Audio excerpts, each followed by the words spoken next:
150 and 65th years of existence of Romanian defense staff, including in these activities is this panel, this host nation support panel. It's a discussion round the table. It's a friendly discussion round table. We are very interested in your opinion in regard to host nation support. I thank you very much also for the audience that came to our panel. And with your approval, I will start with my presentation, where I will make all over idea about the host nation support in order to have the base for the further the discussions. Deschideți prezentarea.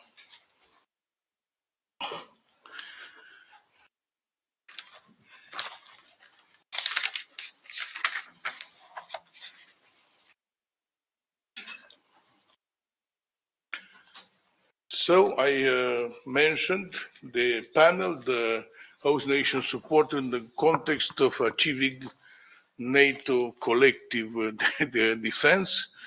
It's organized by logistics, the Directorate. Next slide.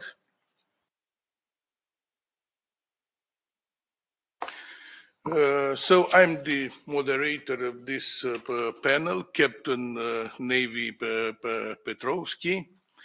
The participants are named on slide. The order of participants, I left it as it was on the site, because from my opinion, all the participants are very important persons, and would have been very hard to me to make a hierarchization of them. So if there are any problems with the list, blame that set the first the site.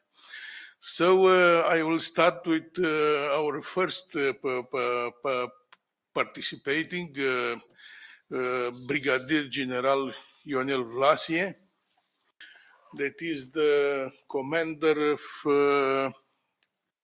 the structure that will come in Romania and conduct, in case of crisis or war, the whole over logistics support for NATO forces.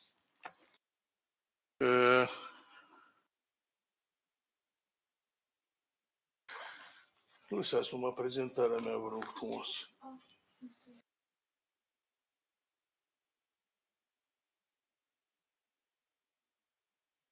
Okay.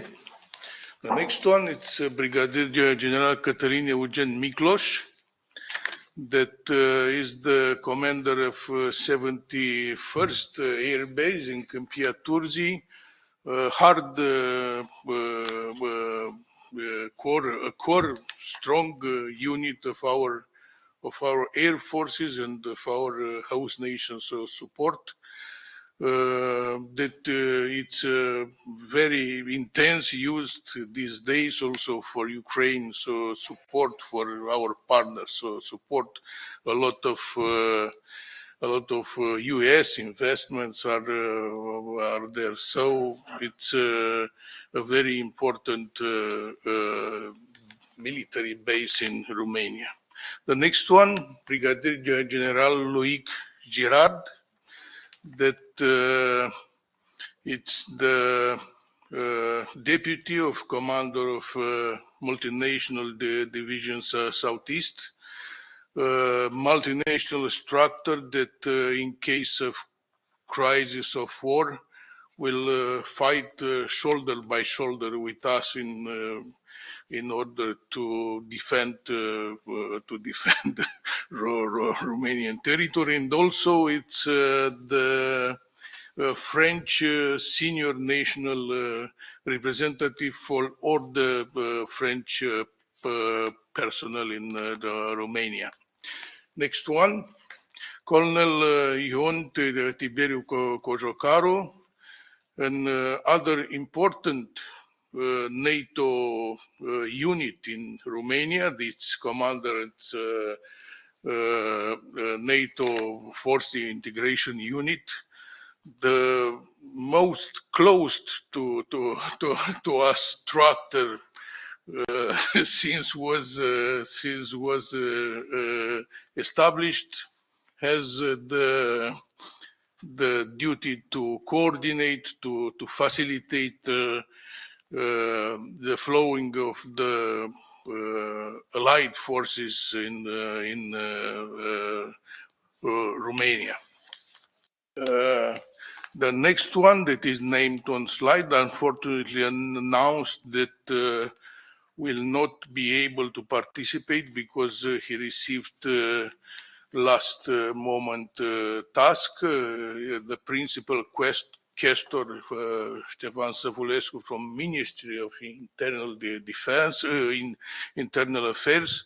I will name him because the Ministry of Internal Affairs, it's a very important interministerial partner of us in terms of host nations support. The next one, Mr. Georgian Pop, is the president of National Administration for State Reserve and Special Problems, a very important structure for provision of host nations support in Romania. Colonel Nicolae Crețu, that is the commander of Mihail Cogălnicianu Air Base, an air base that the US forces are for a very long time there, and was the one of the first locations where was provided host nations support. Miss Maria Constantinescu, we are very honored to have her here from the regional department for the Department of Regional Resources Management. It's training and learning institution that gave us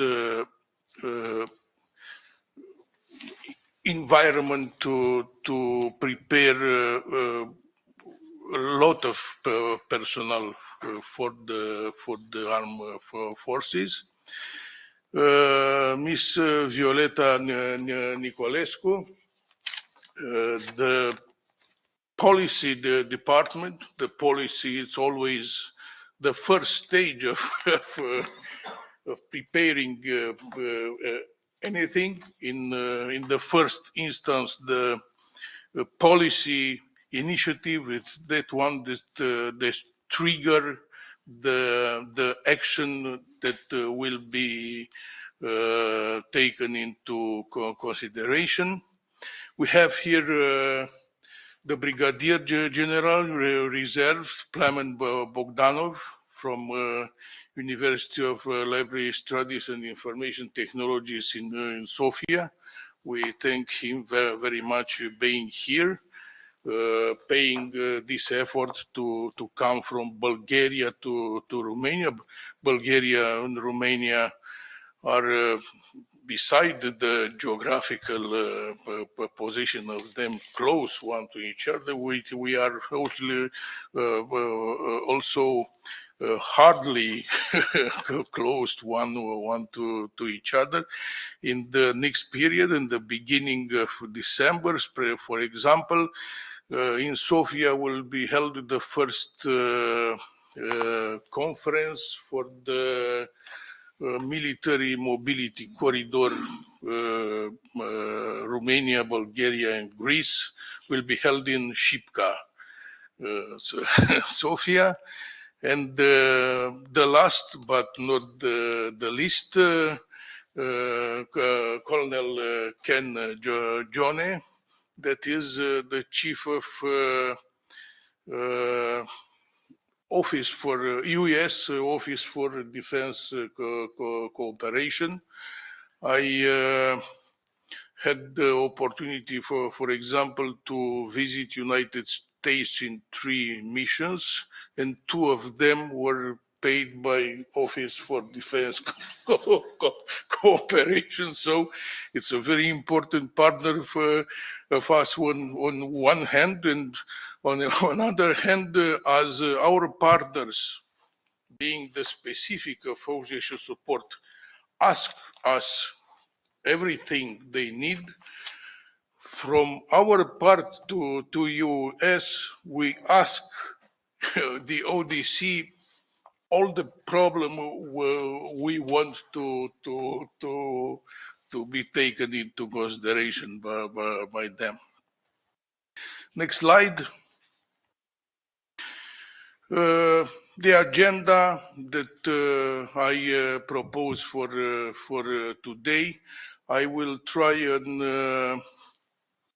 a little bit unusual approach in order to not be so strict in instruction and the regulations, but also I will refer about the definitions and other issues about host nation support. Next slide. I wanted to try to fit somehow in history this host nation support. I started as in Bible that in the first instance was nothing. Yes, but host nation support somehow was there, but no one knew about it. After the appearance of the nations, in the first instance, the obtaining host nation support for one of each other was done mostly by war. Sad issue regarding our human history.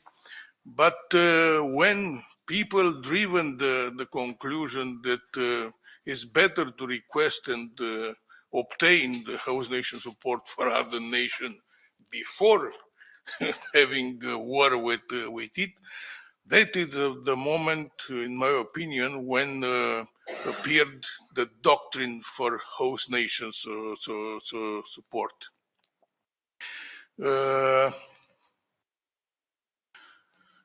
That's why I will divide in time scale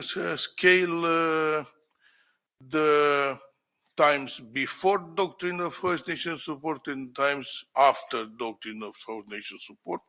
And during this time, I will focus on 4 periods: gathering knowledge, exercising, experiencing, and the last one, that is the today period, the excellency and the future. Next slide, please. Definition of host nation support, of course, is the all over military, economical, that juridical, civil assistance that it's provided to our partners. The spectrum, it's mentioned on the slide, and we have the NATO collective defense.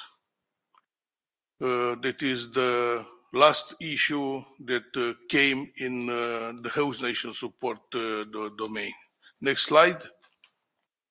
I will try to speed up in order to leave time for other participants to express their opinion. The host nation support concept is based on national legislation, of European legislation, of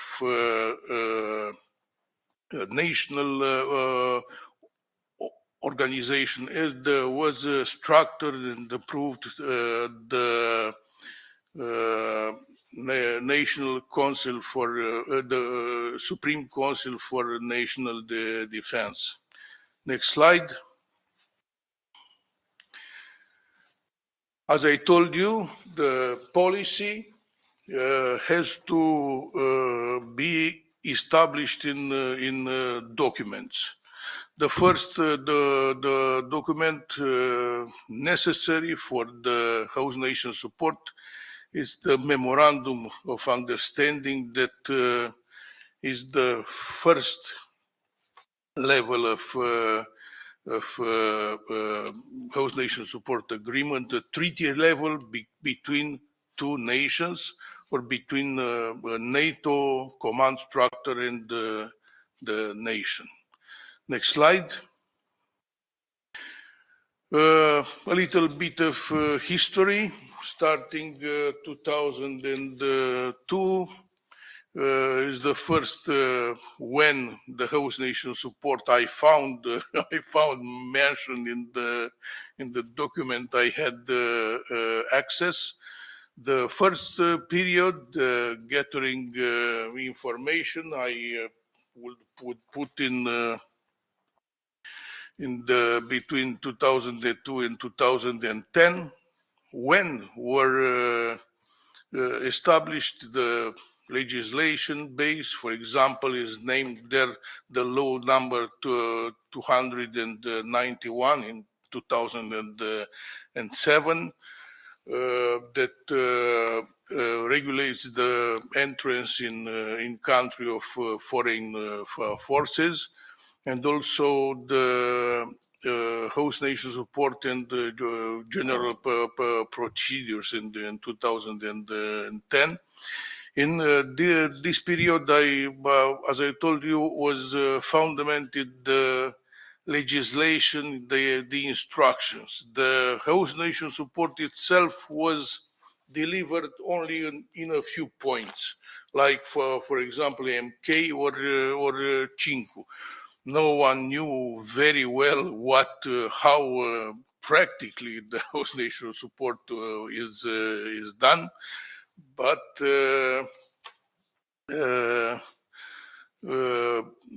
in this period, everybody knew very well how theoretically it should be done. Starting 2011, we began to receive requests from our partners, and was quite of challenge.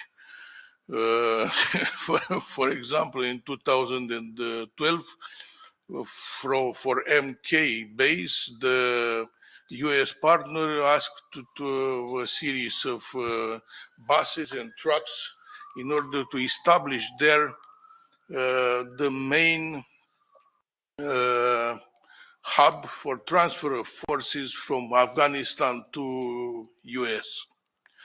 And nobody responded in the first instance. The general staff tasked Romanian Navy, because it was the most closed structure to MK, being in Constanța. I was there in Bucharest, the chief of host nation support office, and we provided then all the buses and trucks needed by the partner. When the documents were finished, we received for these services about $40,000 for 1 month of when Air Forces saw that in the beginning of 2013, they made the arrangements to take in administration that barrack where American bases were placed. That barrack was, in fact, a land forces barrack. It's a former tank barrack, but starting 2013, immediately they took into administration that barrack in order to take also the responsibility of host nation support. They found out that it's quite a beneficial activity to and we continued in the years till 2016. In this period happened the Crimean event, so was established the graduated response plan, was established the VJTF, and were signed, have been negotiated the technical arrangement necessary for these structures. Next slide. Some more history starting 2017 began in Romania the major exercises. Those, as I remember, started with August 2016 with a meeting in the defense staff, where the American part requested that the exercise Saber Guardian, that was a local exercise in Cinque area, to become a more larger exercise and to be set by Romanian defense, to be conducted somehow by Romanian defense staff. The major exercises named on slide in 2017 was the first major exercises in Romania, Saber Guardian, Noble Jump, Astral, Night, or some additional exercises where was provided host nation support for our partners in a manner that those times we are still learning about host nation support. For example, in Otopeni airport, once a plane remained a lot of hours because was full with British personnel, and some of them had some Indian passports, and nobody foreseen that those people will have the Punjab identity cards. So until was clarified this issue, they remained there a few hours on the airport. So in the impar airs was the major exercises 2017, 19, 21 to 23, and in parish years were the major strategic exercise, Romanian strategic exercise Histria. Starting 2021, for example, was the first time when we have used the technical arrangement signed for VJTF in 2017. We used that technical arrangement for provision of host nation support for the forces entering our country for exercises. After the Turkish request, because the Turkish were the frame nation for the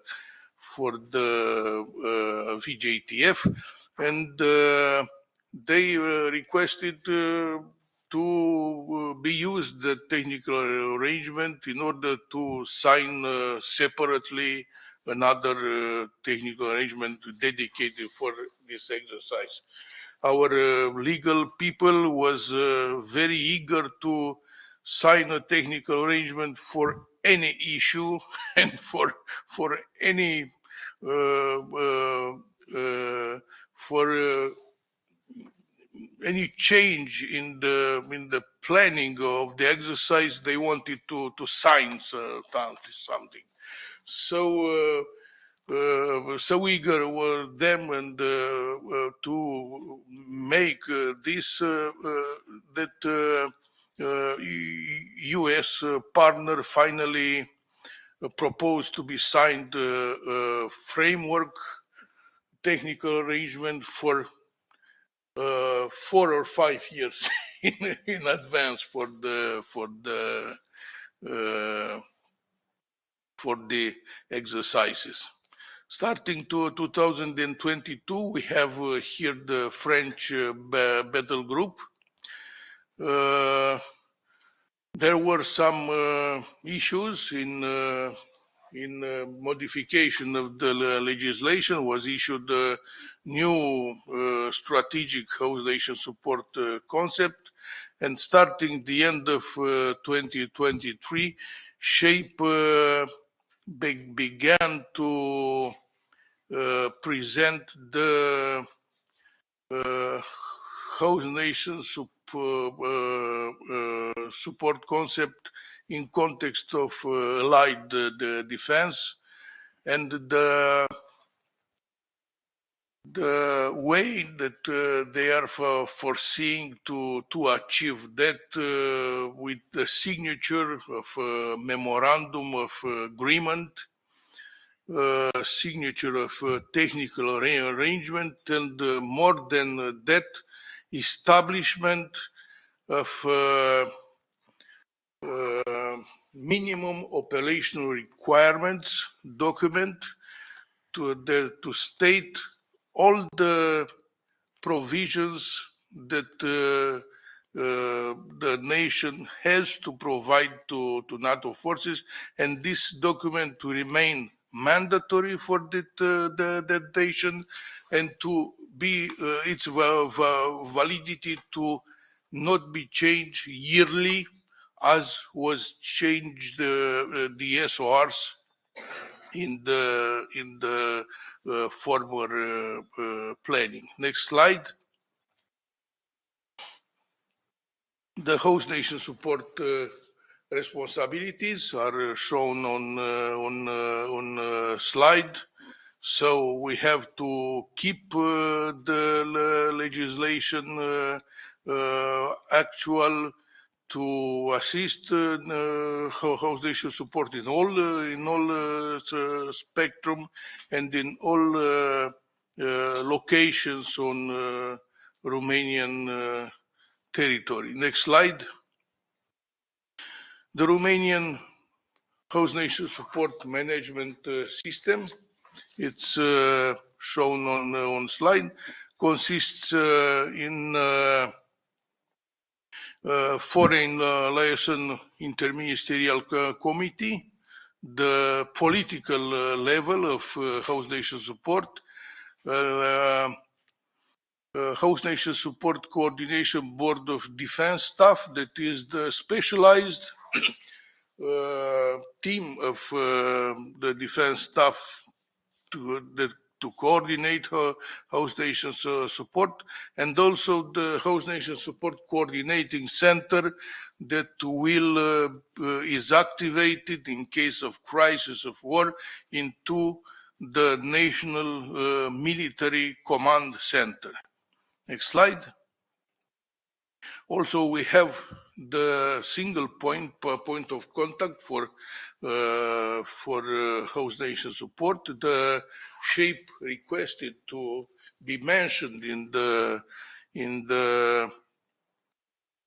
host nation support technical arrangement. This host nation support single point of contact with a dedicated email address where partners to send their requests to be processed by host nation in order to to respond to them, and in the end to provide host nation support and to process all the planning.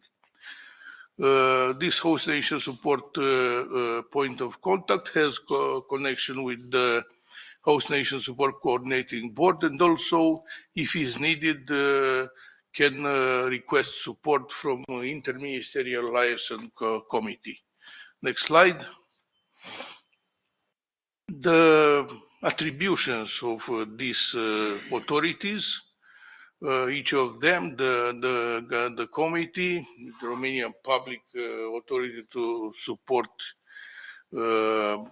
timely the provision of host nation support. This committee has a high-level board that is Secretary State level that gather when is needed. Also have a working board that can be gathered on our request whenever appears the necessity to something to be analyzed. And also we request from them points of view in regard the legal framework for host nation support. Next slide. The coordinating center for host nation support in the defense staff is the defense staff organism that it's dedicated for the host nation support, has in its authority all the defense staff units, so subordinate units that are they provide the enablers for and the goods and services for our partners. And in the end, next slide, the Romanian Host Nation Support Coordinating Center that, as I told you, it's activated in case of crisis of war inside the National Military Command Center. Next slide. The Romanian Host Nation Support diagram. Left up, it's the interministerial committee. Next is the National Administration for State Reserve and Special Problems, that it's the national authority of provision of all the needs for the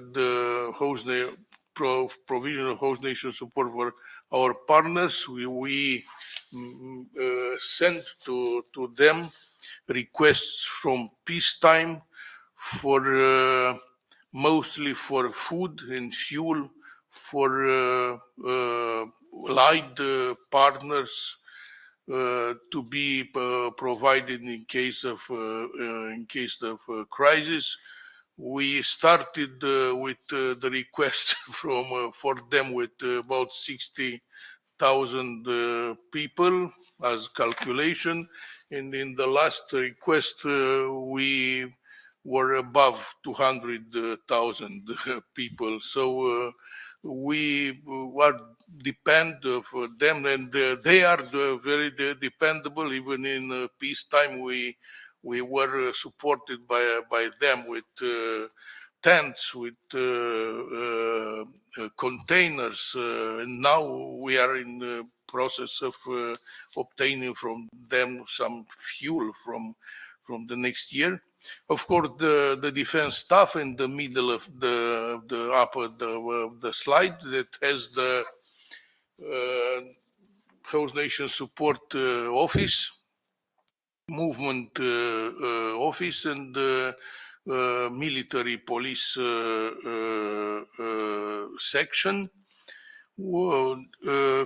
We cooperate with Romanian Joint Force Command, that is the only command structure operational level in Romania, and also with all NATO headquarters starting shape, JFCs, and the multinational structures in Romania, the multinational core, multinational divisions, Southeast, and NFIU, and we have also other structures.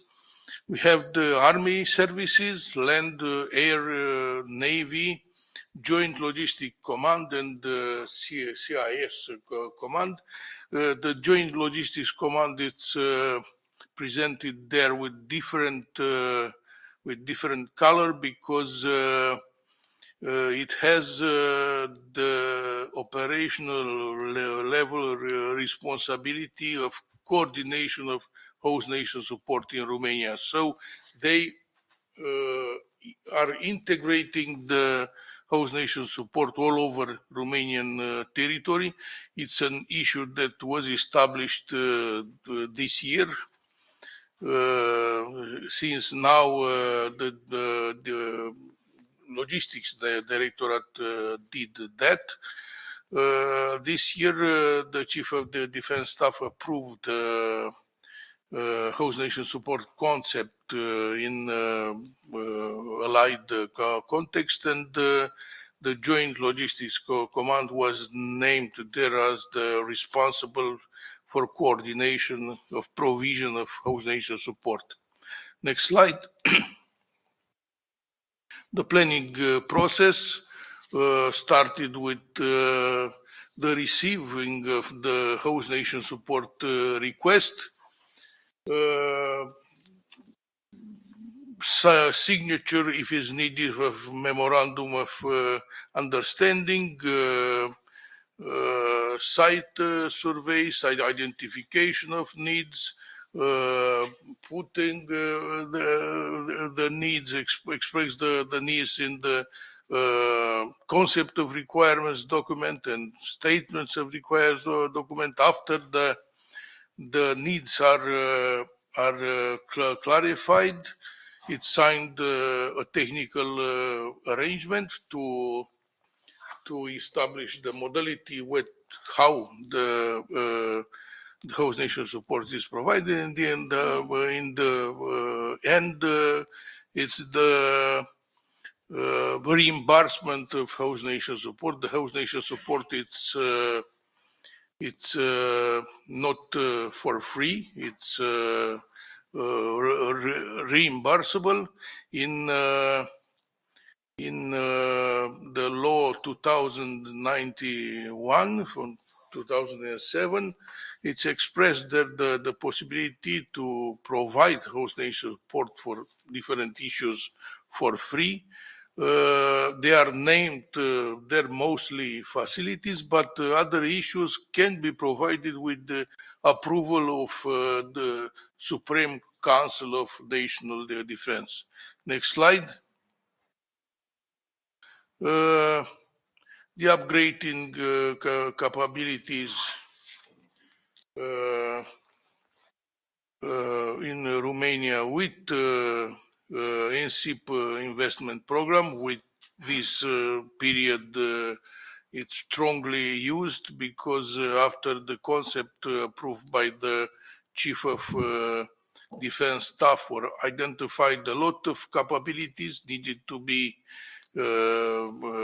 set in Romania, and most of them are done with NSIP found. Next slide. We have host nation started. The host nation support started with strategic deployment of our partner. Next slide.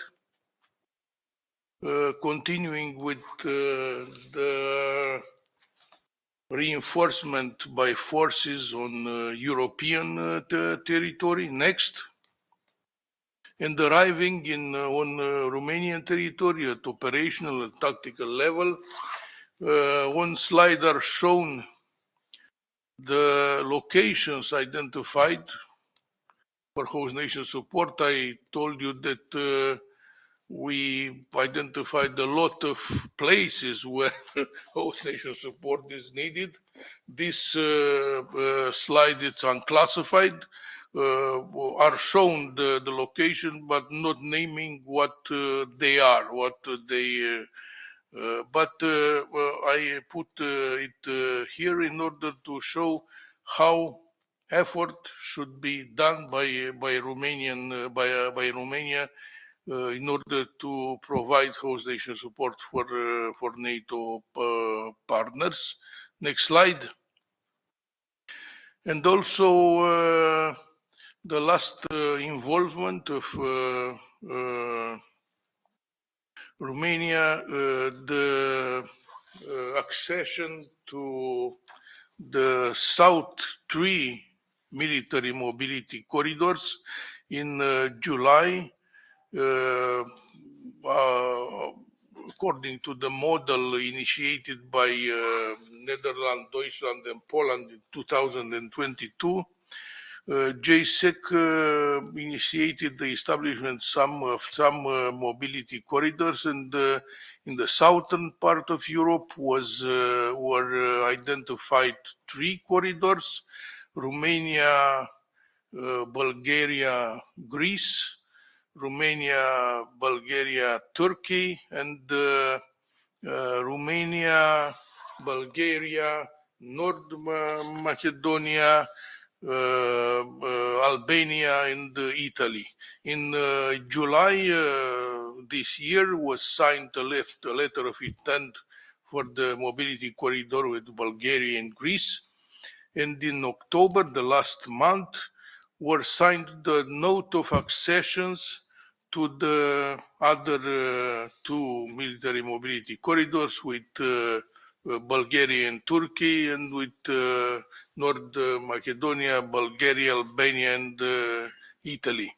Of course, our connection with this military mobility corridor are with our partner Bulgaria on the southern part of Romania, on the border crossing points shown on slide. Next slide.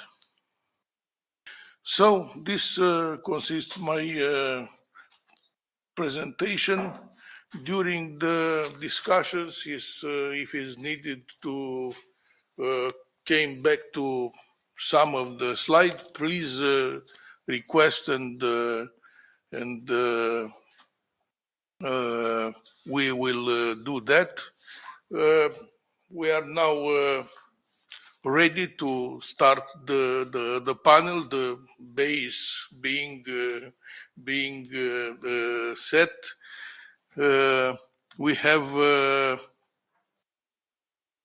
have some partners that are expressed they need to leave earlier. So please put the presentation of General Bogdanov. Yes.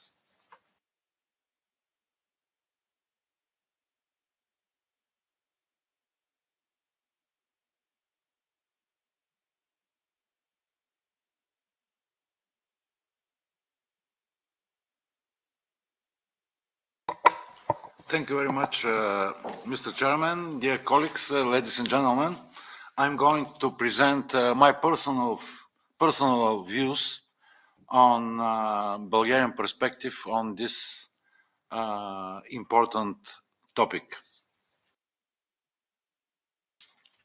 Host nation support has become fundamental in ensuring security along NATO's eastern flank. For Eastern member states, the ability to ensure effective deterrence has become paramount due to the evolution of challenges and threats in all possible security domains. This includes a reinforced NATO presence and the planning for substantial additional deployments at times of crisis. Next slide, please. The presentation today will be focused on host nation support capabilities in the context of the Republic of Bulgaria, and particularly the component of military mobility and transport corridors within the military, technical, political, and legislative aspects.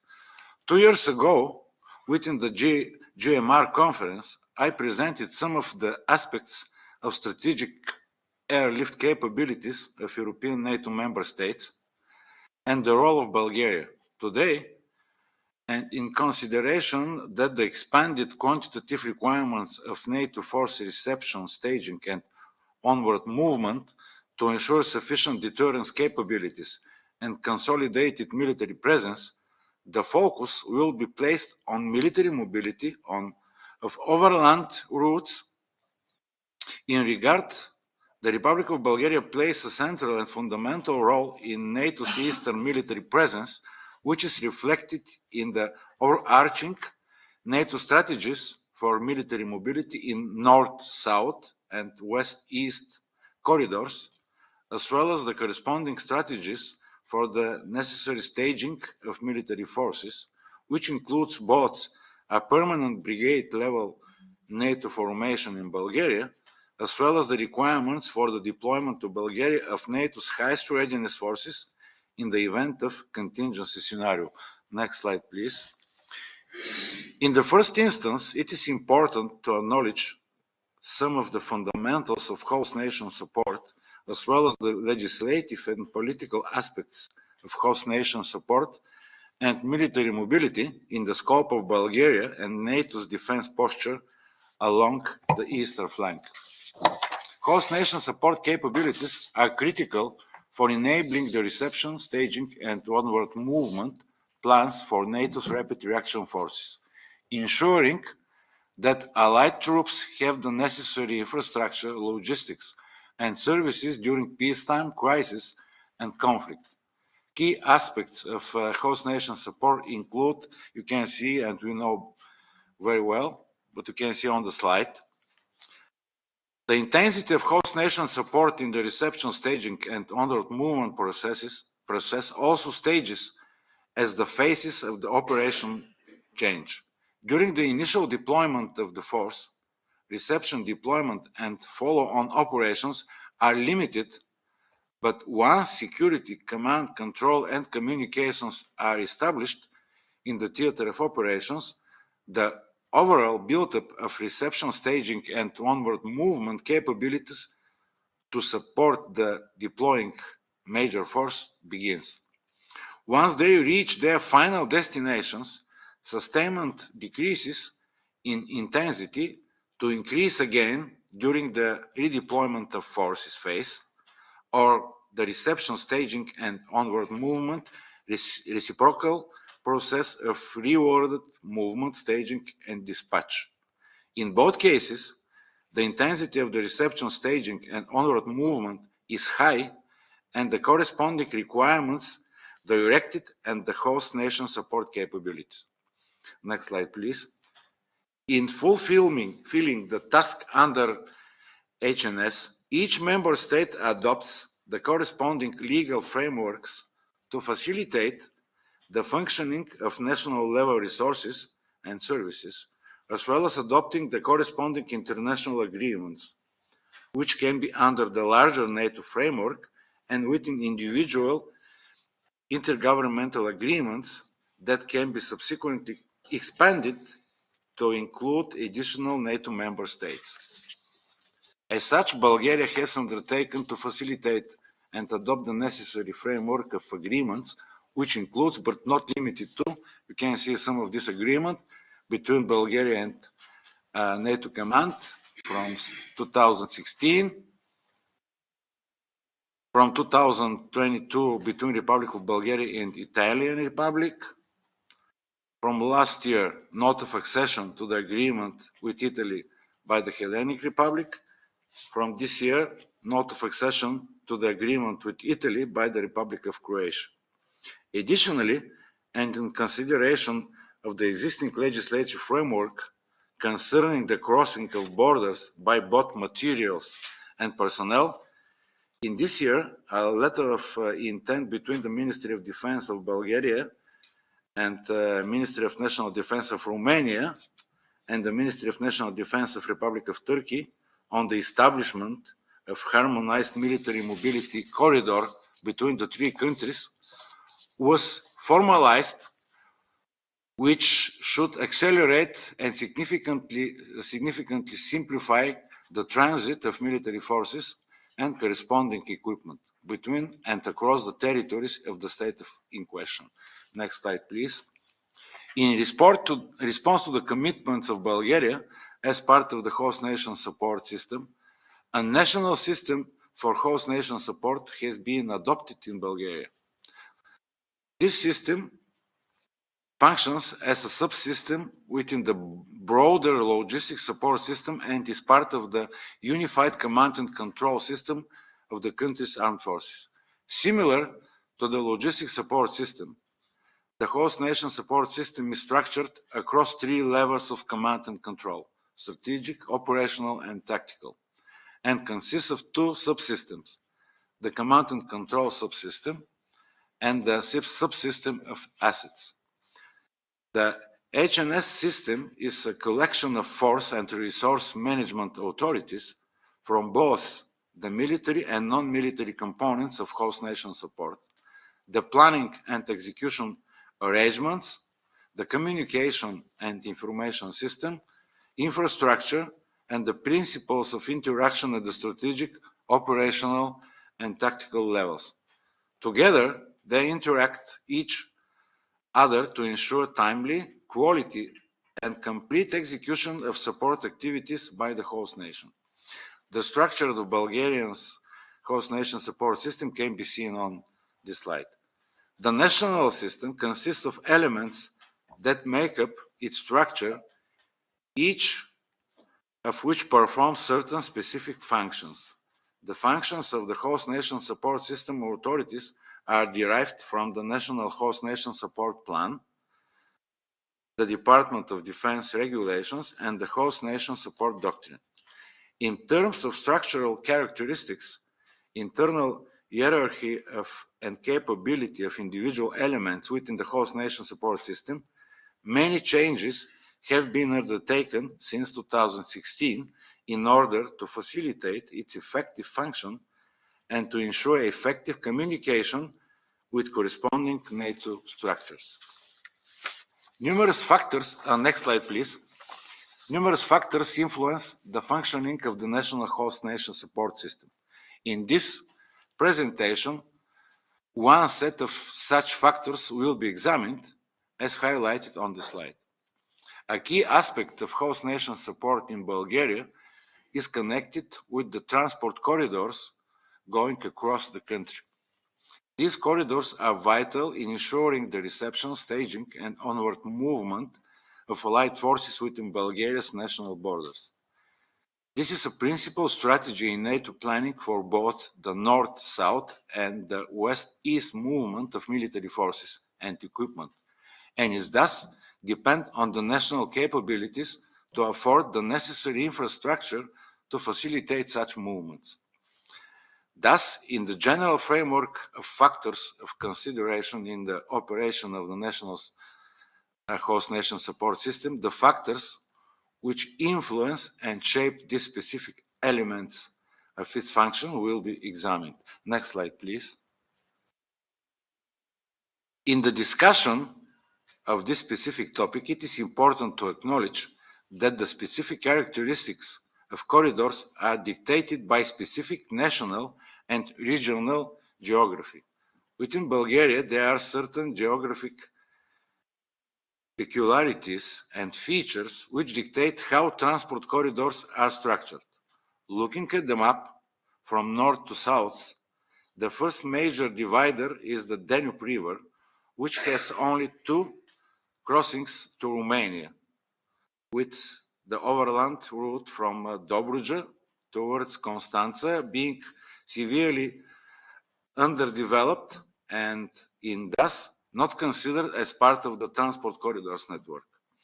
Southwards, and looking at the topographic overlay, it is visible that a major geographic divider is the Stara Planina or Balkan Mountains range, which divides Bulgaria in two, with only several limited passages available. This creates natural bottlenecks for the construction and operation of transport corridors. Further south, there are the Rila and Rhodope mountains, which divide Bulgaria from Greece, with transport corridors having to bypass this extensive mountain range to the west and east. In the southwest of the country, on the border with Greece and the Republic of North Macedonia, there are the Osogovo, Belasica, and Slavianka mountains, which present further challenges for logistics. Next slide, please. Having examined in short the general topography of Bulgaria on the slide, we can examine that which are the transport corridors that enter into the country. These are namely and the Overland 4, 8, 9, and 10, and the Riverine Corridor 7. Due to the structure of both the EU and NATO, as well as the general topic discussed, the corridors of interest are the West-East Corridor 8 from Albania to Bulgaria and the South-North Corridor 9. These corridors include both roadway and railway structure, but are not yet fully implemented and operational. The railway infrastructure can be seen on the next slide. Principal logistics nodes of the corridors are the capital of Sofia and the city of Dimitrovgrad, southeast. The corridors, particularly in the central part of the country, are well situated to connect to existing national and NATO military infrastructure, as well as the ports of Varna and Burgas.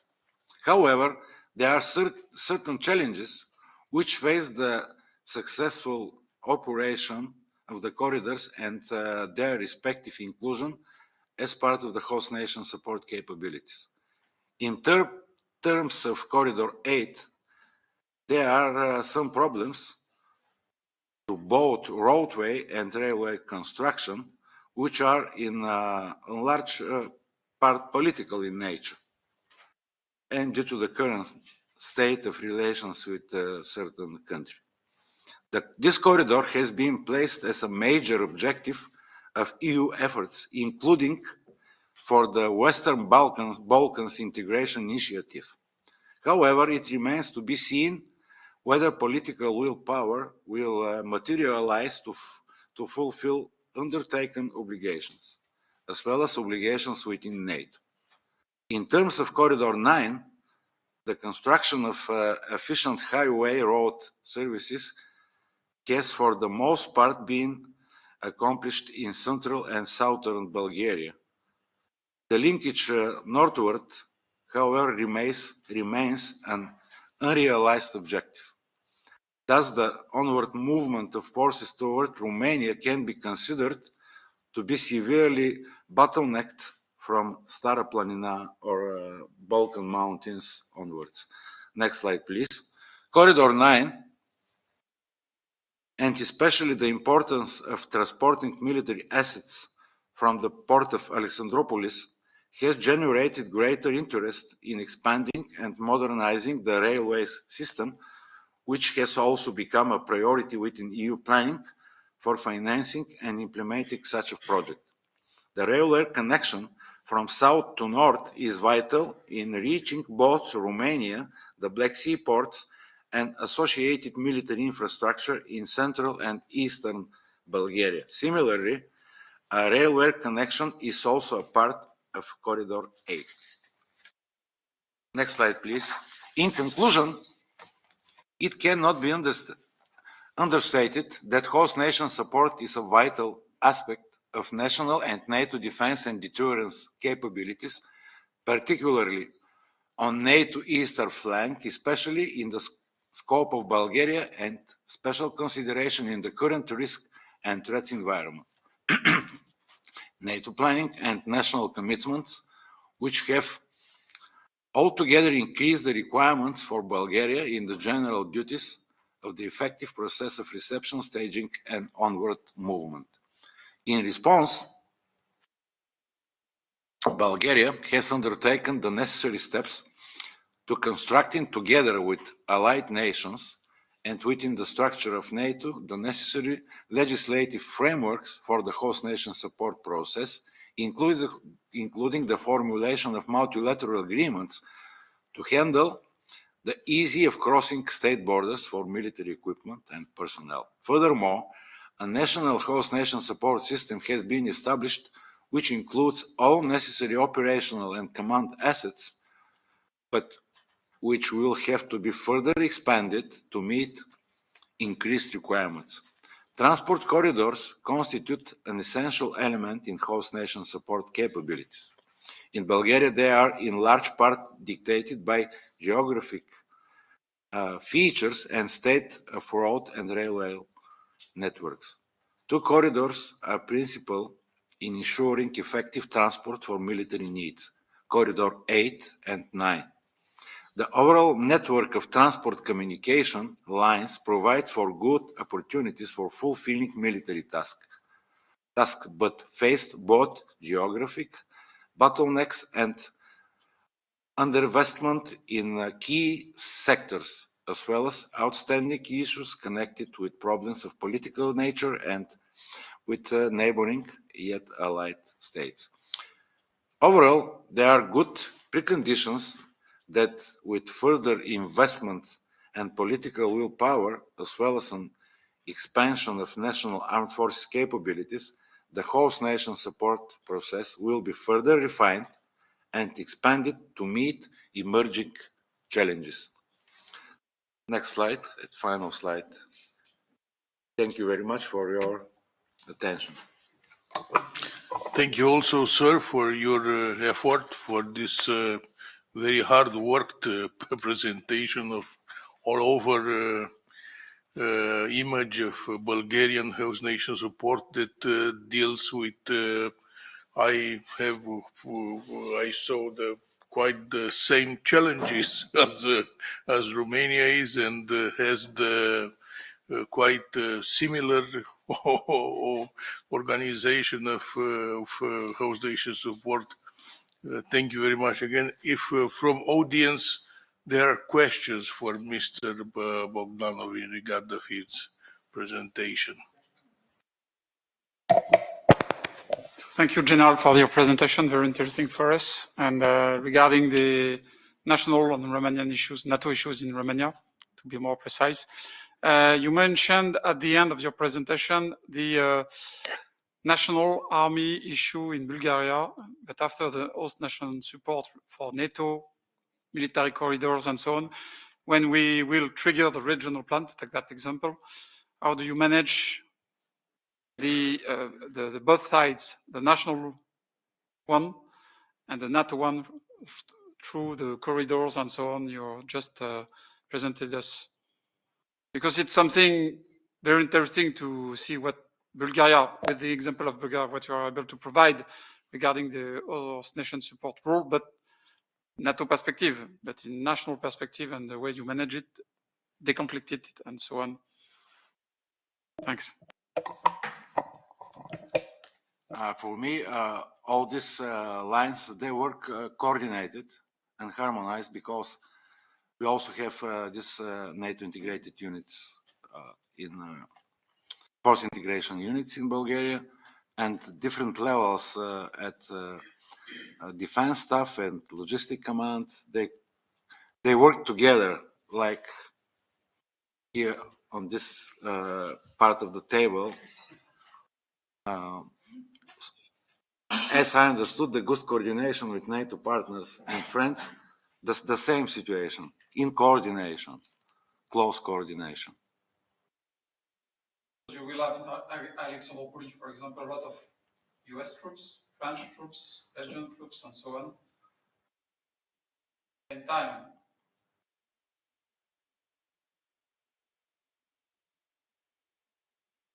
And with Italian colleagues as a framework nation. And Italian as well, yes. Yeah. And all the others. Yeah. Yeah, and if I might add also from the Bulgarian perspective, in terms of technical capabilities within the hierarchy that General Bogdanov explained, and in terms of the hierarchical units which have been assigned to the host nation support duties, there are set quantitative and qualitative capabilities which can support a NATO presence. I will not go into details of, for example, how much fuel, how much ammunition, or how many personnel we're capable of transporting through those units which have been assigned and integrated with the host nation process, but this is a capability that has currently been placed as a focus of expansion. And to increase what you just asked, how do we get, for example, all those troops from Alexandroupoli to, for example, Kogachano? But this is within the framework of what has been established as the host nation national system.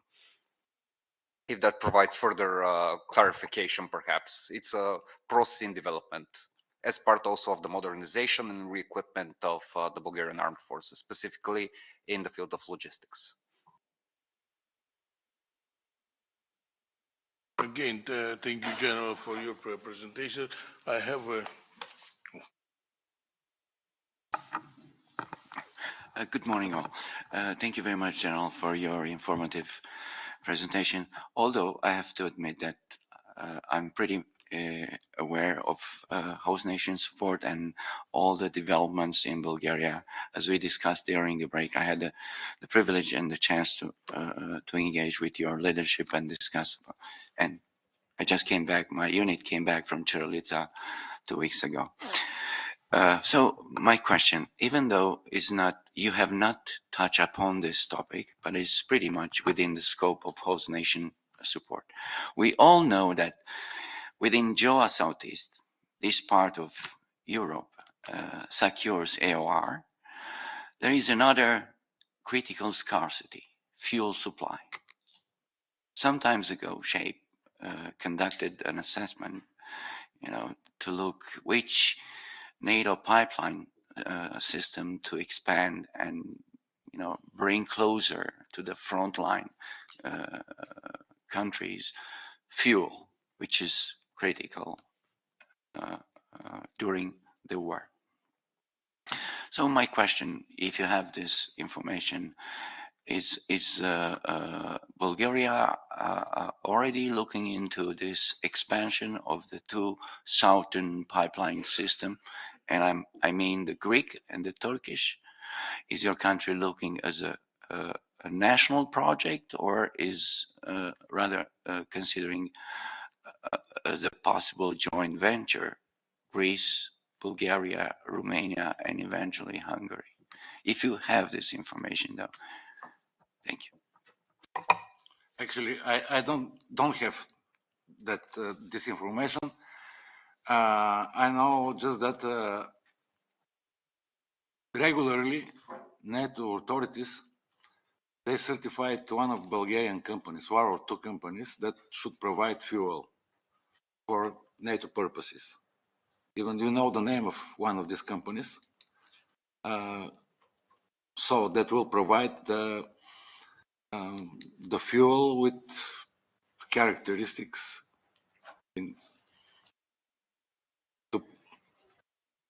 to meet requirements. And if I may, sorry for this, just to add some remarks to General Bogdanov. I'm Major General retired Grudyan Angilov and from Bulgaria as well. And there are some fuel that is dedicated to host nation support group in stock, but nobody knows because that's a classified information. Was the quantity of this fuel that's on stock? It's dedicated and paid by NATO for the host nation support group. This is what we know, but. My question was pretty much related. We all know that as a solution, for strategic supply chain, it is preferred to have pipeline. For operational, normally you can have big tankers and storage capacities. And for operational, tactical, you can simply use the mobility corridors or MSRs and move on wheels on rail, fuel. But that was my question is, Because this I know, but there is no pipeline so far.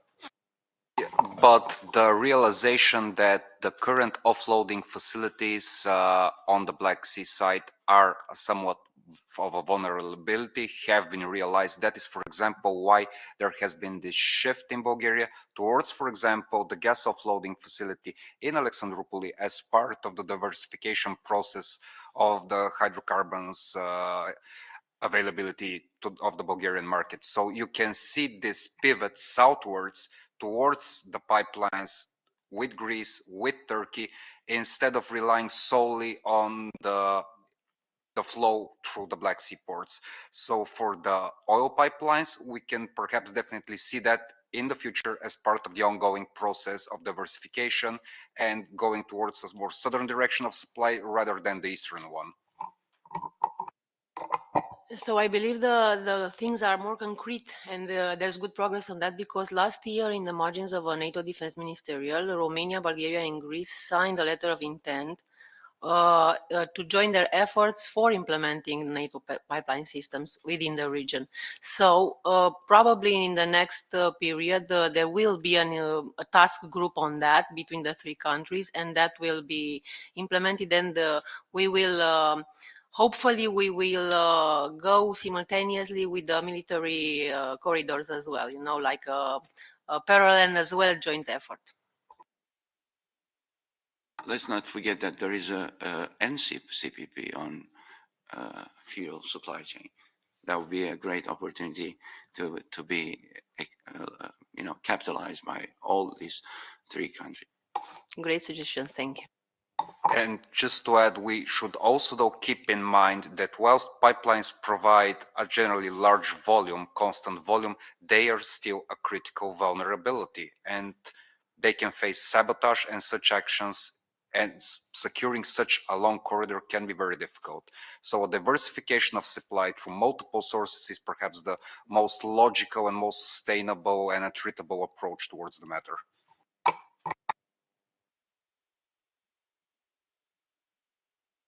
Thank you very much again, General, for your presentation.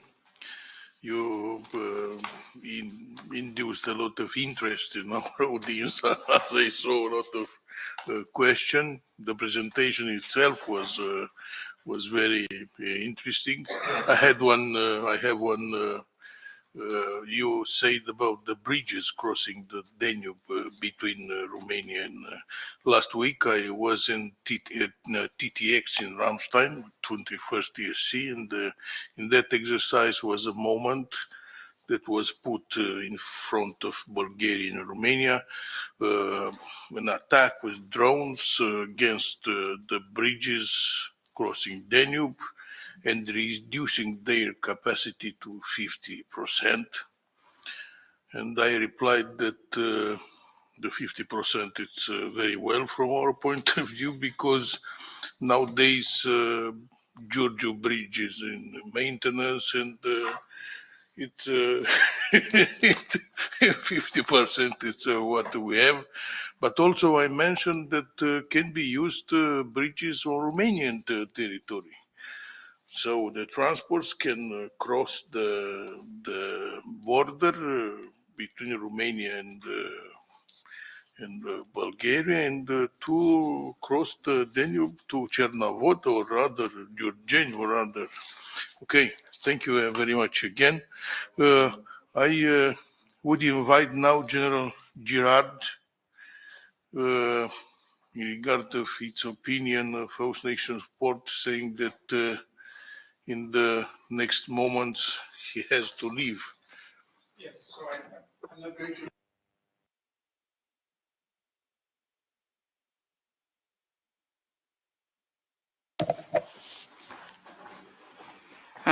So first, thank you, Adrian, and thank you for the organizers of this conference for inviting me.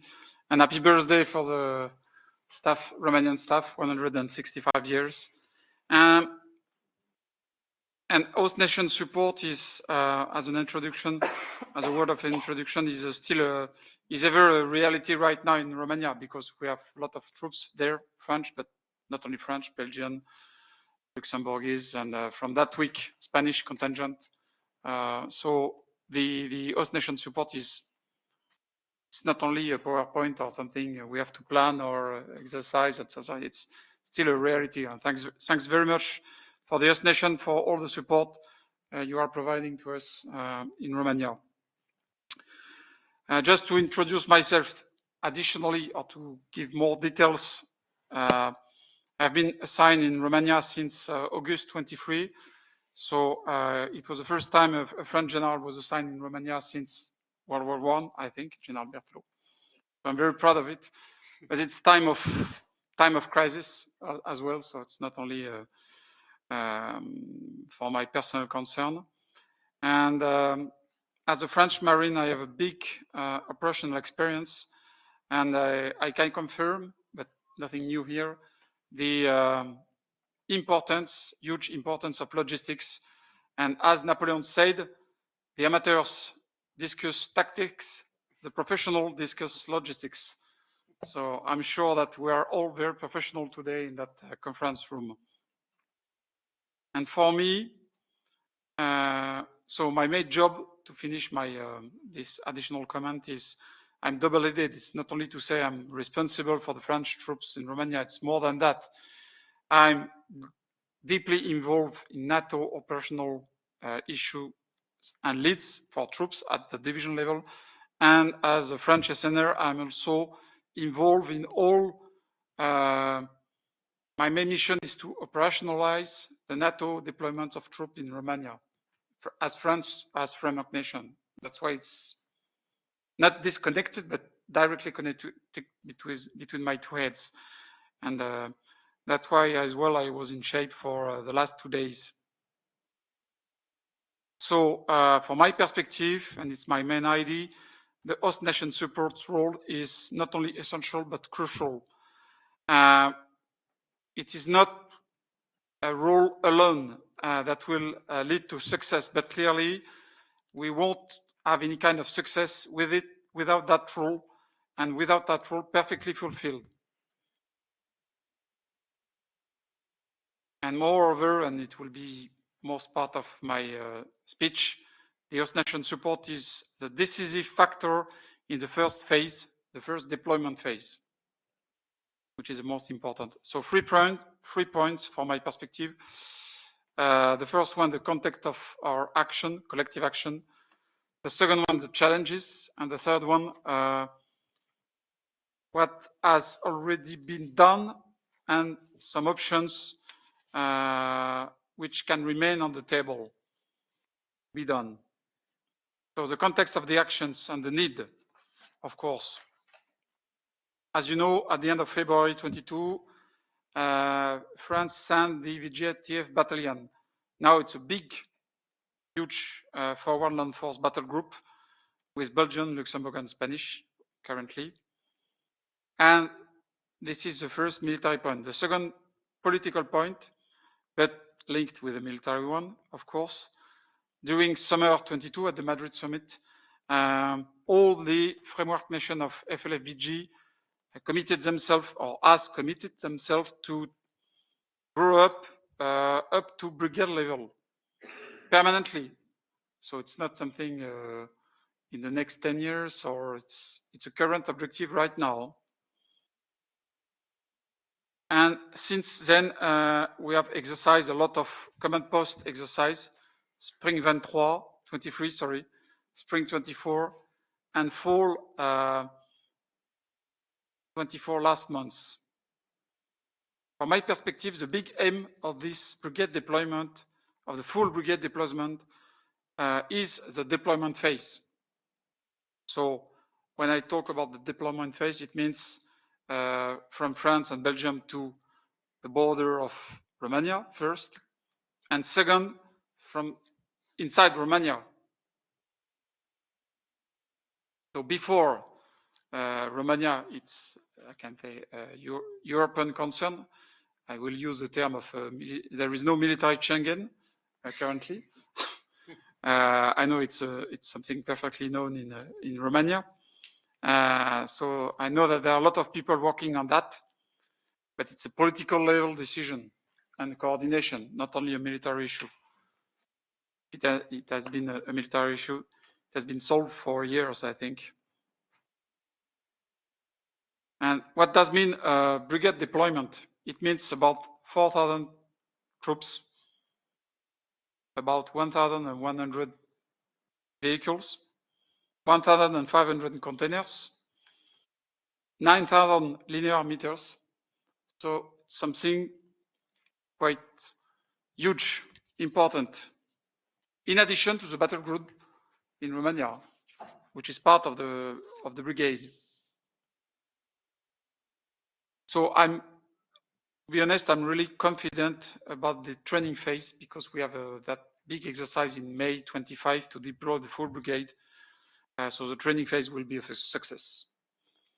The logistic phase as well.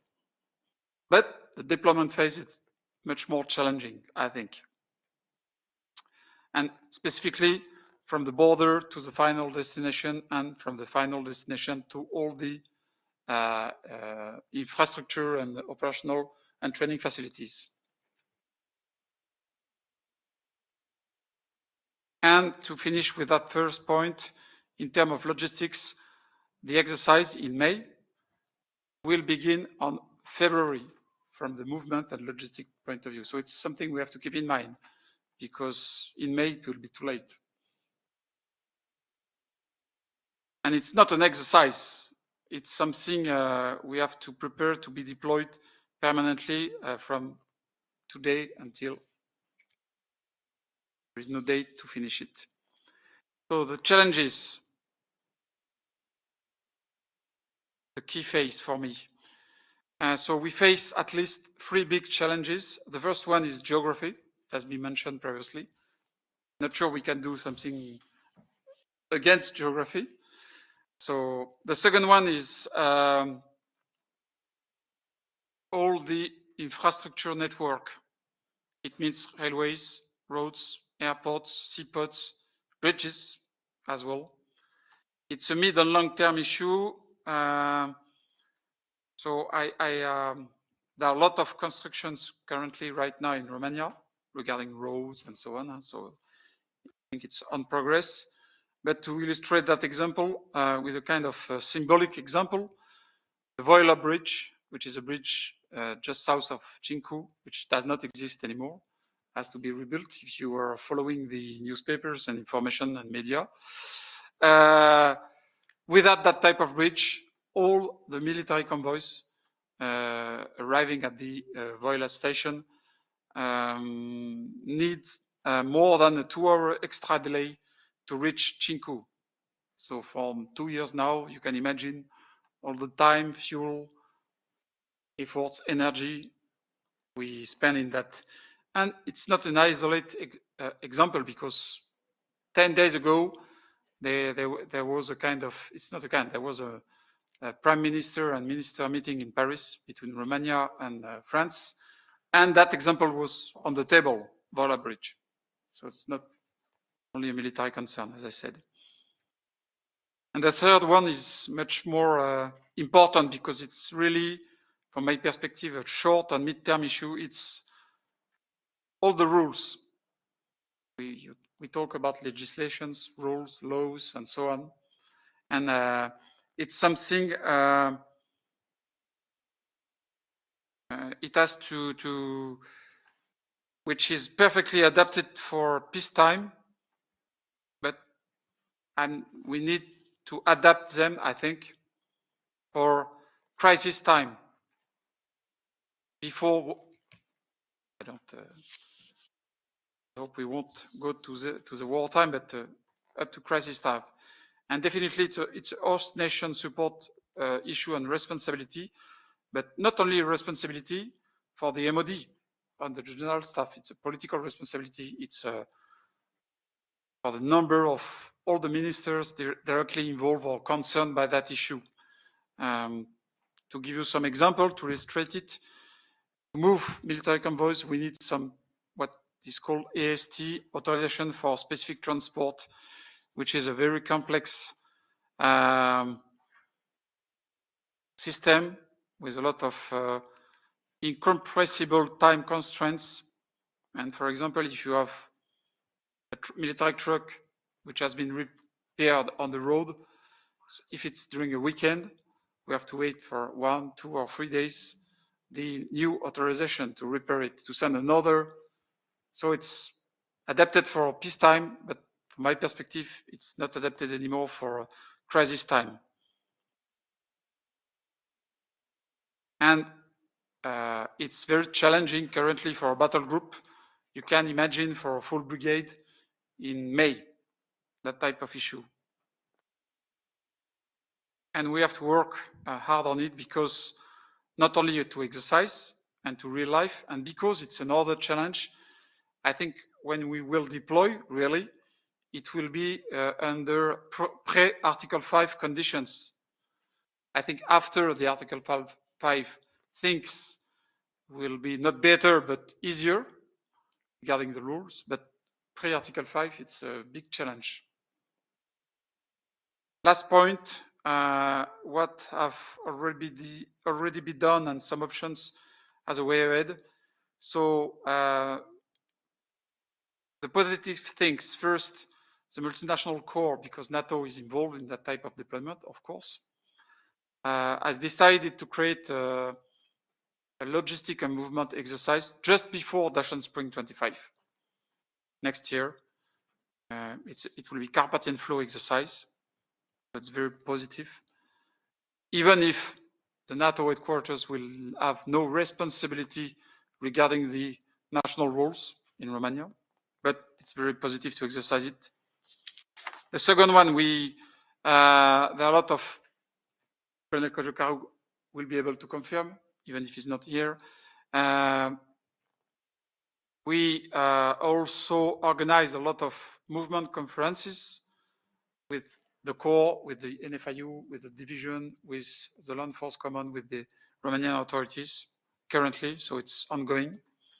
And last but not least, the decision of the Romanian CHOD 1 month ago to establish or re-establish, if I make a link with the presentation we've made, this national coordination unit, center, structure, able to coordinate, to take in charge all the movements and logistic issues. So it's not something, and to give the responsibility, as you mentioned during the introduction, to the logistic directorate.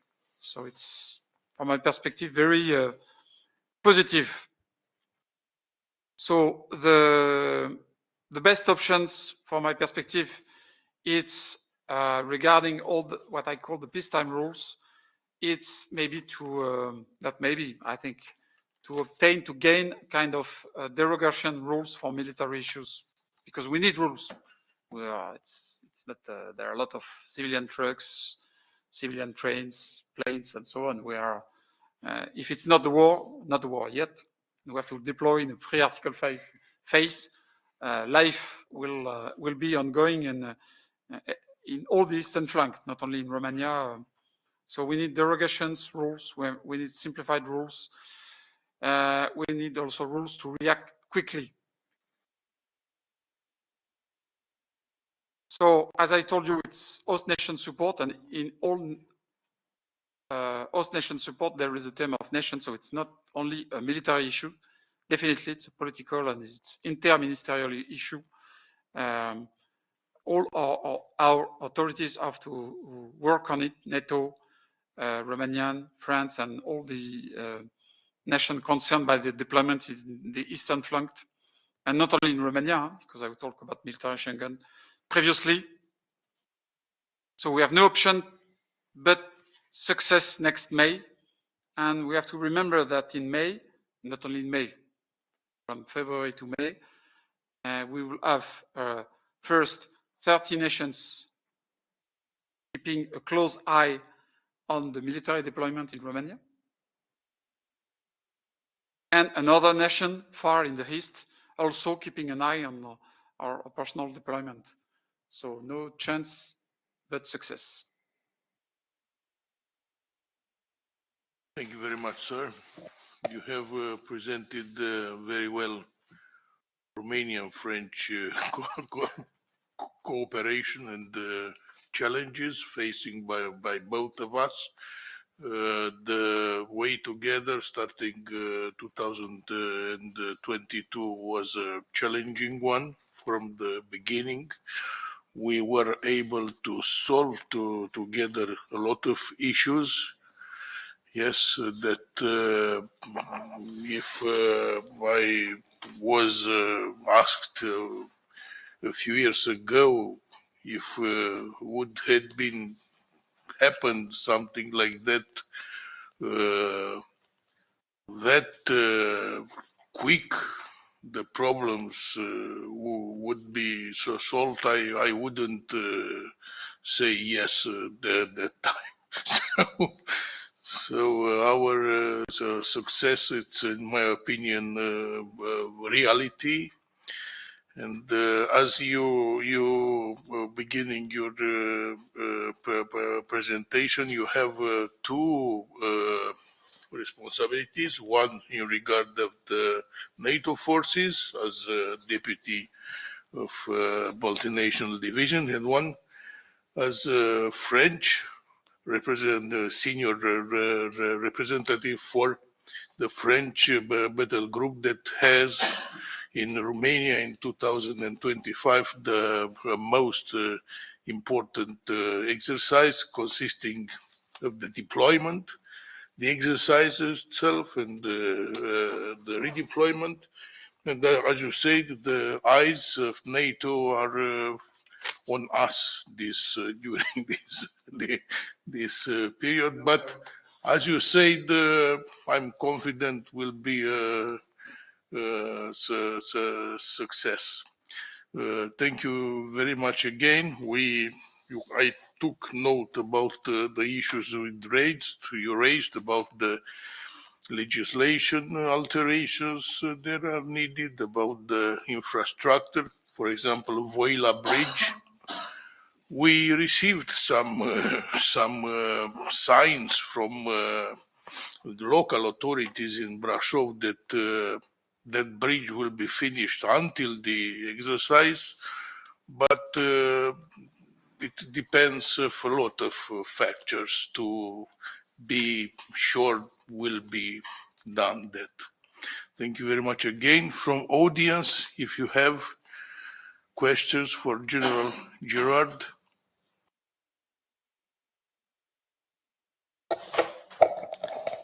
Maybe there are not questions, but there are some comments.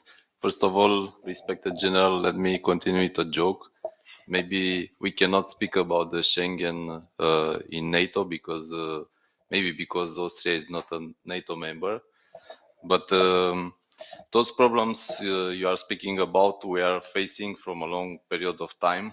And thanks to the presence of our allies of partners on the Romanian territory, we discovered and we started to receive the support from the political level, and in the administrative area, they have started to be improved. Maybe the solution for some of those problems are the dual-use projects in the area of civilian and military. And I will mention here only some of them which are planning to be implemented in the Constanța district, in the area of Mihail Cogălnicianu, where Ministry of Transportation is starting to initiate a program to connect the Constanța railway to the Mihail Cogălnicianu airport for passengers to move faster. It's one of the example, but again, being together and also as a result of the cohesion which has been proved by the NATO members after the crisis started, your voices are supporting also us directly as the Ministry of National Defense and operational needs in order to release or to improve those topics which we are facing here from long period of time. Thank you. I also have a comment, not a question. First of all, thank you very much, General, for your insightful words. If you allow me, I would like to quote another famous French general, I think, Baron Henri Jomini. is the one credited to have coined actually the term of logistics. He once said that logistic is everything but combat. Now, going back to your comment, my comment is rather an encouragement from my side as concern two of your challenges. First, infrastructure. You probably know that one of our JLSG LSA in Romania is in vicinity of Cinco. So we might be in the position to fix some of your infrastructure shortfalls there.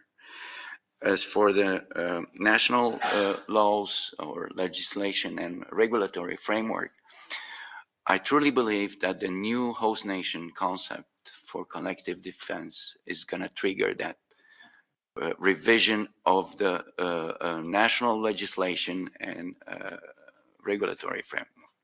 And even SHAPE is looking into, this continuum peacetime crisis where, so that we should stop using double standards, peacetime, wartime.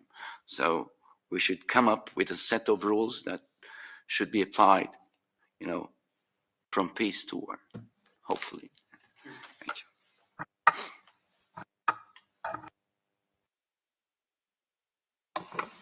Thank you very much. If other people from audience, from round table have questions, I was announced that starting 1 o'clock, we will have a half an hour break because it's in Marble Hall. It's organized lunch for the people participating in the House Nation support. It's a defense staff support. They organize this this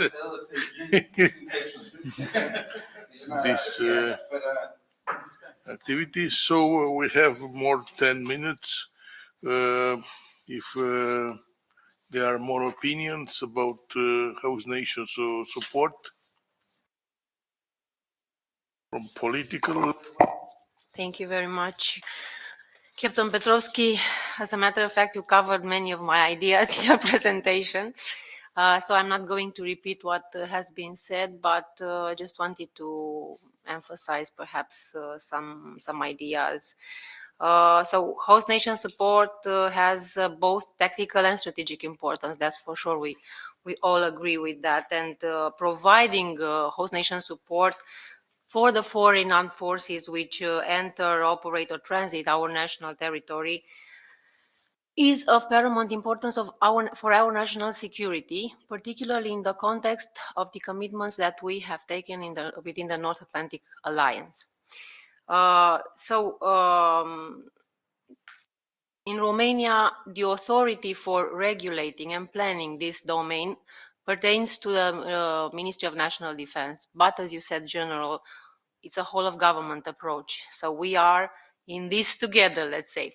This means that this vision is, let's say, reflected at the level of the Ministry of National Defense, as Captain Petrovsky showed in his presentation, in that commission, interministerial commission, which has representatives of the MOD, of the MFA, Ministry of Interior, Ministry of Finance. Depending on the situation, it can be augmented with representatives from other institutions. So it's important to say that it is headed by the State Secretary of Defense Policy Planning and International Relations. So this is a high level, and it convenes on a semestrial basis or in extraordinary situations if there are. And it is supported by a permanent secretariat. So we are constantly monitoring aspects or issues that may arise from the activities conducted in the Romanian territory. In support of this, we have also a center of coordination for the monitoring and implementation of the agreements. So this is actually something that is in the coordination of the Department for Defense Policy Planning and International Relations, and it functions to solve those issues that can be solved without convening the commission, the Interministerial Commission. So that's another instrument of approaching items that need to be solved.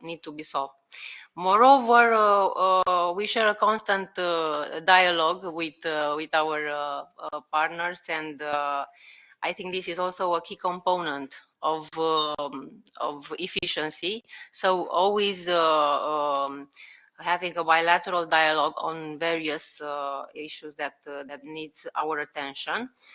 I just noted some things here. Just wanted to make sure that I'm not skipping something. You said, General, and you are right, that next year will be a very important year in point of military perspective. Let's say we will have NATO's increase to up to a brigade level in Romania, which means 5,000 troops here. So we have to be prepared, and we are Romania is making sure that we are making all efforts necessary to implement in a most effective way with the resources that we have now at hand the host nation support. There is, of course, room for improvement as in any other domain, but we are making all steps that can be done. With the risk of repeating what has been said by other speakers as well, I also want to emphasize the importance of military mobility. And yes, we have signed, Romania has signed in the margins of various high-level meetings, letters of intent on military corridors. So we are talking about Corridor 8 that you, General, have already mentioned. We have also letters of intent signed with Bulgaria and Greece, with Bulgaria and Turkey. So we are aware of the benefit that the implementation of these corridors would also bring to the host nation support, thus meaning the development of the infrastructure. And you had a question earlier, about the challenges, let's say, of this military mobility. Yes, I think we should also add the legal procedures, because it is talked also at the EU level when we are talking about military mobility of these challenges of harmonizing, let's say, the legal procedures between the countries. But and the challenges, I think, is that we have to solve them simultaneously. Everything must be done at the same time. Okay, in connection to this subject of military mobility, also we should keep in mind that the 3 Seas initiative has also a potential here, because Romania is focused on 2 projects, is Via Carpathia and Rail to Sea, which is one pertains to constructing or developing the highway which connects the seas from the Baltic to here, and the Rail to Sea which connects Poland with Romania. So this is actually another collateral, let's say, if a good effect on developing infrastructure in Romania. So there are a lot of lines of effort to be focused on. The challenge sometimes is to make the efforts to be complementary in order to avoid duplication, but we are definitely committed to this line of action. So I think I covered my ideas. I just wanted to end with this, that given the importance of the host nation support and the fact that it is a commitment within the NATO realm, I think it is reasonable to think of it as a part of the burden sharing. So thank you very much. Thank you very much. Very interesting exposure.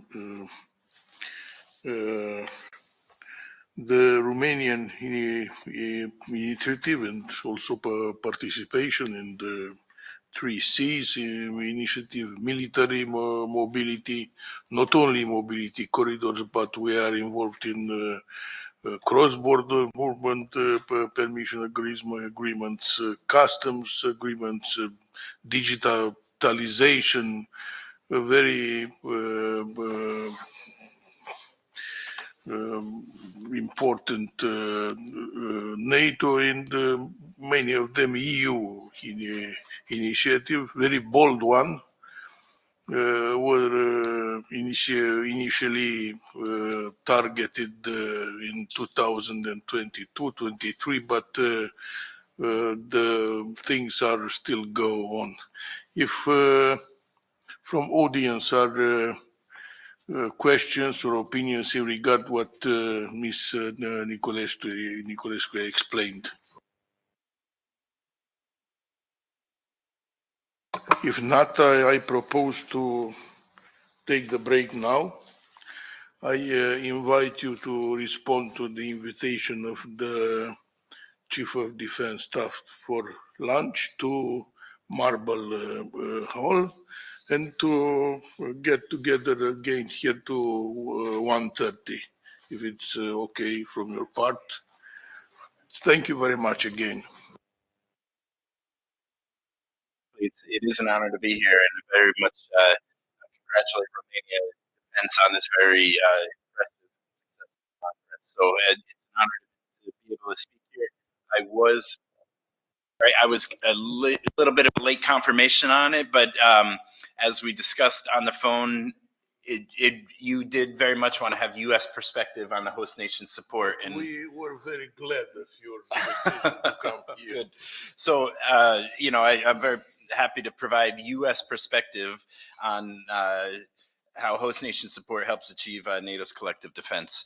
And so I do want to go quickly and hope for some good dialogue and questions and answer afterwards. All right, as a U.S. member in Office of Defense Cooperation, I can only speak for the U.S. I can't speak for NATO, but certainly NATO is overarching, and that is at the heart of our collective defense there. When it comes to host nation support, right, it's a geography question, right? We talk about this. U.S. in general, right?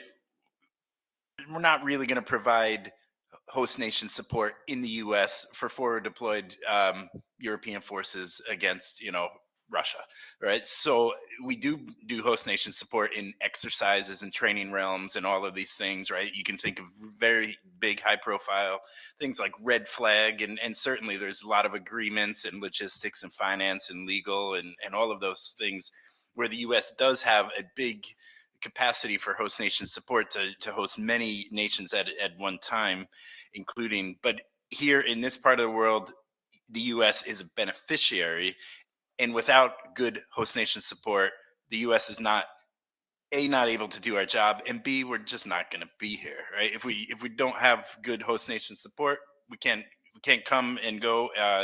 That's the practical reality. But for our collective defense, U.S. does have significant footprint here in Romania, and that's what I want to speak to. So I have one slide up there.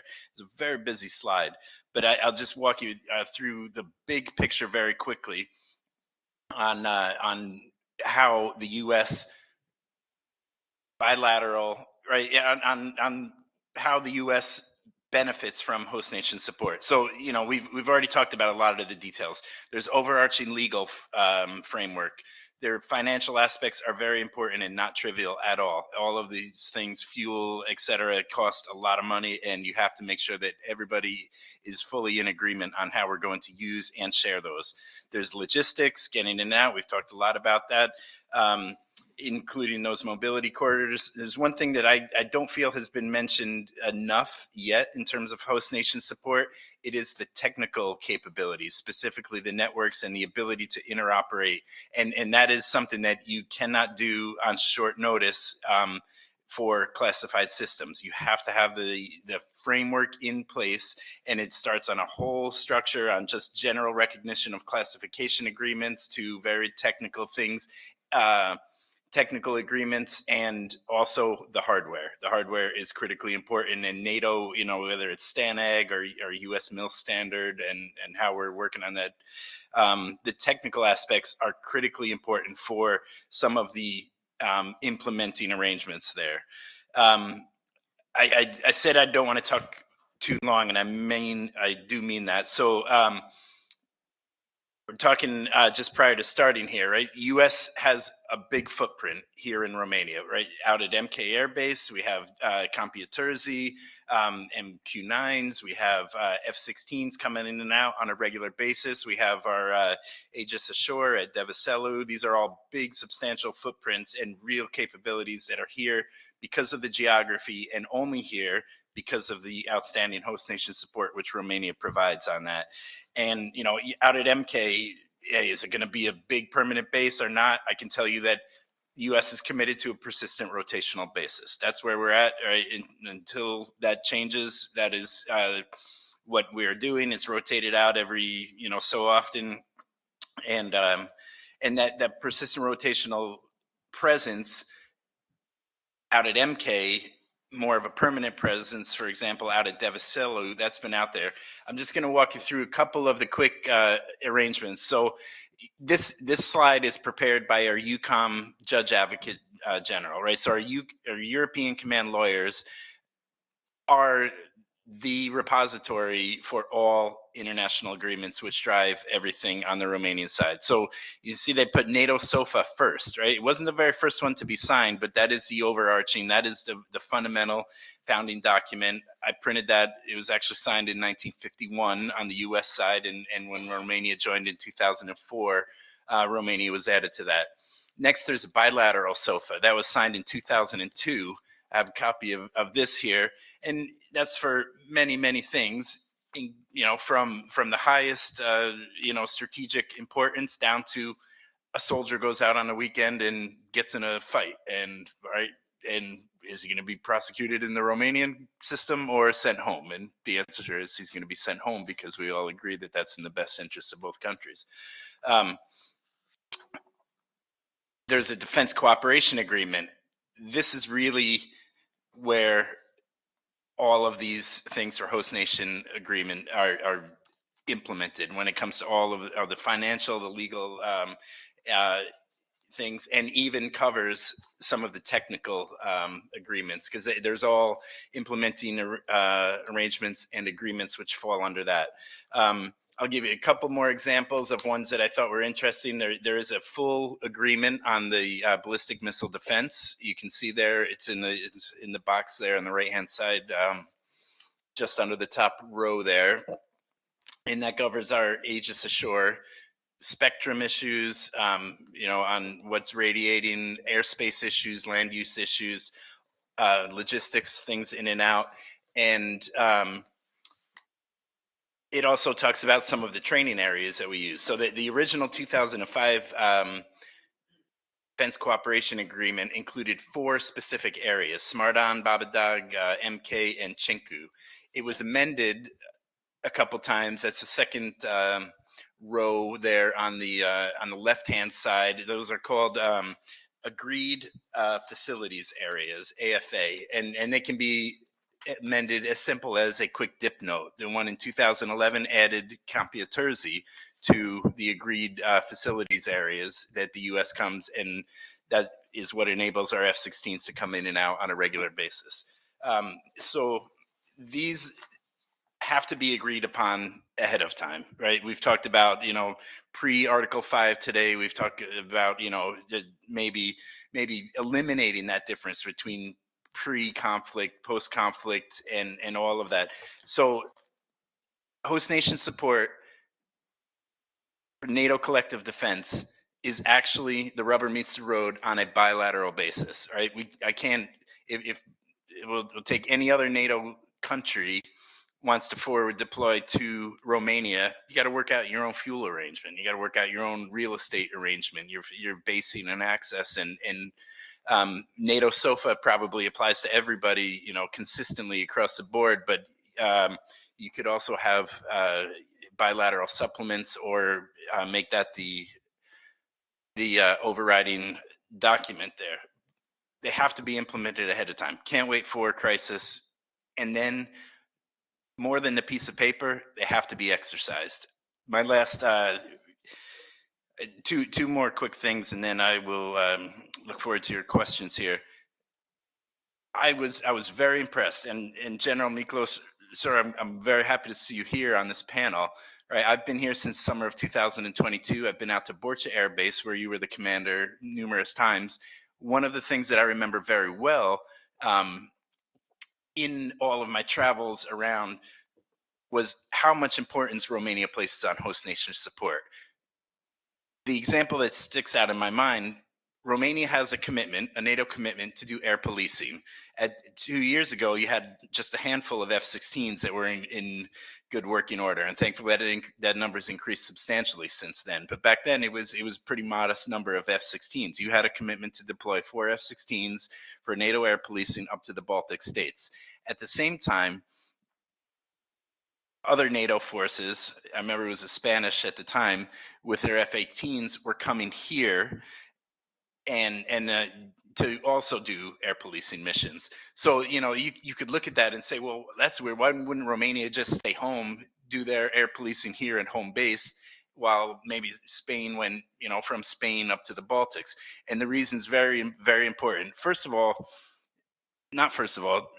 It is important for Romania to exercise that NATO air police, right? To deploy is part of the thing, that logistics and get out of town and be able to take care of business at a small forward operating base, et cetera. That is a critical part of any capability.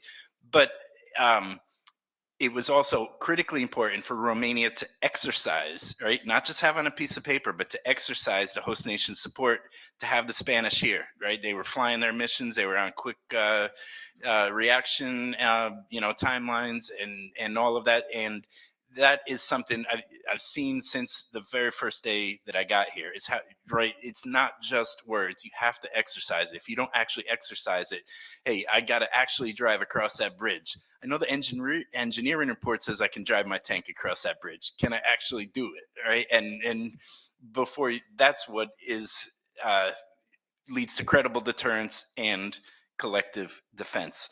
So, in my closing thought here, right? Romania certainly has demonstrated, and Captain, I would just congratulate you again as, you know, the head of the logistics directorate there. You have the capacity and have demonstrated clear capability for host nation support, and because of geography, those capabilities are key enablers for NATO. So on behalf of the United States, thank you for your leadership, and thank you for all of the efforts you do on host nation support. And I congratulate you again on a very successful conference and for all that you do on host nation support. Thanks. Thank you very much, sir. Again, we are very excited about your participation.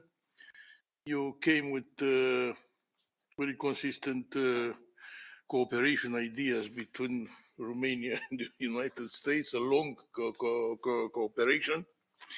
You have presented the agreements we have. Yes, it has to be exercised, what we established through agreements, and to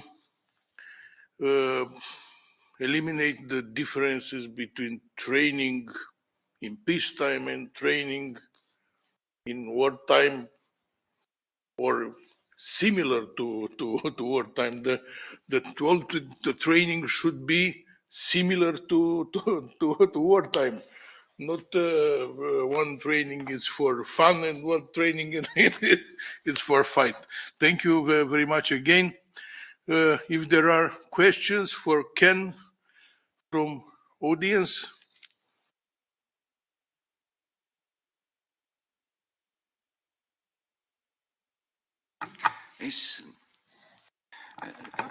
First of all, thank you very much, Captain. That was quite enlightening. Your brief, your presentation is not actually a question, is rather a comment. You know, even though I'm gonna within my presentation, I'm going to address this, the new host nation support concept. It is about one of the new concepts introduced by the host nation support for collective defense, those of minimum operational requirements. You might have heard, that customized list for each and every country based on the profile of the country, whether it's going to be a transiting, contributing, or a host receiving nation. And the way it is advertised, the new concept, is that the two governing principles of fair burden sharing and reasonable challenge are there to stay. And there might be a situation, in terms of developing, improving infrastructure. Some of the projects might be eligible for common funding. And I know that you have two initiatives, European deterrence and reassurance initiatives. You have used oftenly to pre-finance projects, to expand and modernize, improve infrastructure. I'm pretty sure you have implemented a couple of EDI in Campia Turzi and MK. Please bear with me. I'm narrowing my comment. I'm pretty familiar with the situation in Romania. There is no appetite, or the appetite for pre-financing NC project is pretty low because of the national legislation. I'm not going to get there anyway. Do we have a master plan of, for as concerned the future European deterrence initiative or reassurance initiatives you are looking in the future to be implemented, developed here in Romania? Because if you have, we should probably sit together, because JLSG, our operating infrastructure, incorporates these LSAs, logistic support areas. That is, aside from the former TLB, theater logistic base, just because of the contested environment, instead of clustering all the logistic assets in a single location and provide the enemy a big, sweet target, the idea of LSA is to scatter the logistic assets on a larger geographic area. So if you have, probably we should discuss, because we have two LSAs in Romania and might be mutually beneficial. We can bring NCIP money, because these LSA most likely are going to be NCIP eligible. So is question, comment, or? I appreciate your comment, and I certainly will answer the question to the best of my ability, right? I see the camera's on. I'm going to say this. It's on the record. It represents my personal opinion. It's going to be very honest. Very honest. If you want a project in Romania, you build it, right? And that is the only way you'll be assured that of the infrastructure that you need. U.S. has, right, and I'll get a little bit technical detail. Office of Defense Cooperation, we deal with 2 U.S. codes for the majority of our thing. There's a few ancillary projects. Title 10 is mill-to-mill projects, right? We won't get into U.S. codes at all. Title 22 is governed by the State Department, and that is overall security cooperation. So it's interesting just to note that when you're buying a Patriot or a HIMARS or an Abram or an F-35 or whatever, AMRAAM missile, it's a State Department program governed by State Department in our executive branch, executed by DoD, but it's not our program. DoD has the statutory authority for Title 10 projects, and most of these initiatives, not all of them, right? I have to look up each separate grant fund a little bit different, but a lot of those construction projects do fall under the Title 10 cooperation.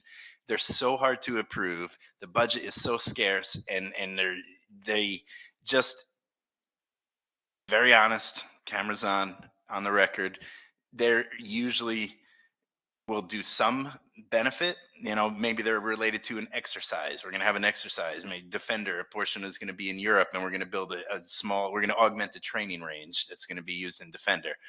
And maybe that will come to fruition, and it's great not only for the actual exercise, but for the long term for Romania as a host nation and for the US as we forward deploy in and out. But the reality of those projects, I've been doing security cooperation for a long time, they're not, I say, trending in a positive direction in terms of scope and quantity and value and these things. It's getting harder and harder to justify those. Some of the entitlements, the grants that U.S. European Command under Department of Defense have been able to execute over the years are frankly, the grant authorities are going away, right? And so, yes, the U.S., right, we're going to invest. We're always going to try to make it, you know, I'll say this. Ideally, we leave the place better than we found it. Come do our job, deter, stay a long time, stay up on a rotational time. Every place is a little bit different. But bottom line, I just want to emphasize, if there's a project that you need, my strong recommendation is, all right, you have to talk through your defense minister, through your parliament, and execute the project that way. That is the practical reality, whether contributing transit or host nation on all of these things. I've worked with other countries that are just purely transit nations in my career, and they're significantly building up the rail yard so that they you know, and you know, instead of doing each box crane by crane, they, you know, much faster systems. I've seen that, and it's a, you know, these investments tend to pay off for commercial purposes and certainly provide some military benefits. So as the Office of Defense Cooperation overseeing this, I think, to answer your question again, is as straightforward and honest as I can, these projects are getting harder to approve, and they're just not achieving the big strategic impacts that we would like, and we're counting on good host nation support. And again, looking at the geography of Romania, it's critically important for all of that. I see the investment. Where do I see it the most? In your training ranges. I see it at your air bases because I've been out to visit those, seeing new construction, new hangars, new fuel facilities, etc. And that's my very honest answer. I hope that's useful. Thank you so much for your honest answer. But I should have mentioned before, because my comment was made wearing the JLSG the NATO had, not Romanian. Why? Because, as you probably know, JLSG is the designated JLSN operator, and the JLSN stands for Joint Logistics Support Network. Is that network of key logistic nodes in terms of S-pods, A-pods, R-pods, MSRs, main supply routes, meaning highway, railway, you name it, storage facilities, capabilities. So we are the designated JLSN operator.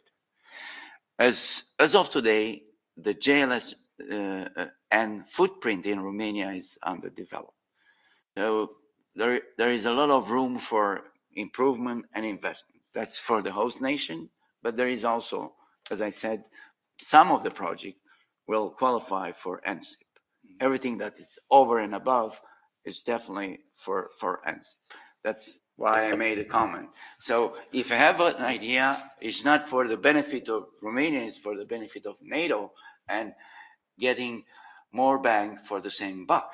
Because if you have a plan to develop a training facility that you want to use, the US forces want to use in the future, can be connected with one of the JLSN nodes. Yes. So, and you know, I can really only speak on bilateral basis, right? And that drives my answer on that. As far as NATO efforts across the board, I know General Cavoli is putting strong emphasis on all things, you know, that have regional impacts, right? Plans, etc., to include the logistics. And I'm just not privy to those details, but that is good. So, thank you, General. So, first of all, I want to thank you for the presentation. I used to work with the Office of Defense Cooperation when I used to work in Human Resources Management Directorate for a couple of years. So I know about what you are doing here in Romania. However, I have a question. Actually, there are two questions related one to the others. As long, for instance, the US is having many, let's say, contracts here in Romania in order to support your deployed forces. Basically, any kind of force that is coming in Romania is the host nation support is based on the principle first come, first serve. In the moment when the, let's say, other forces are deployed here, is there any, let's say, intention from the US side to share the contracts that you have in place in order to be deconflicted with the NSPA, which is NATO Support and Procurement Agency?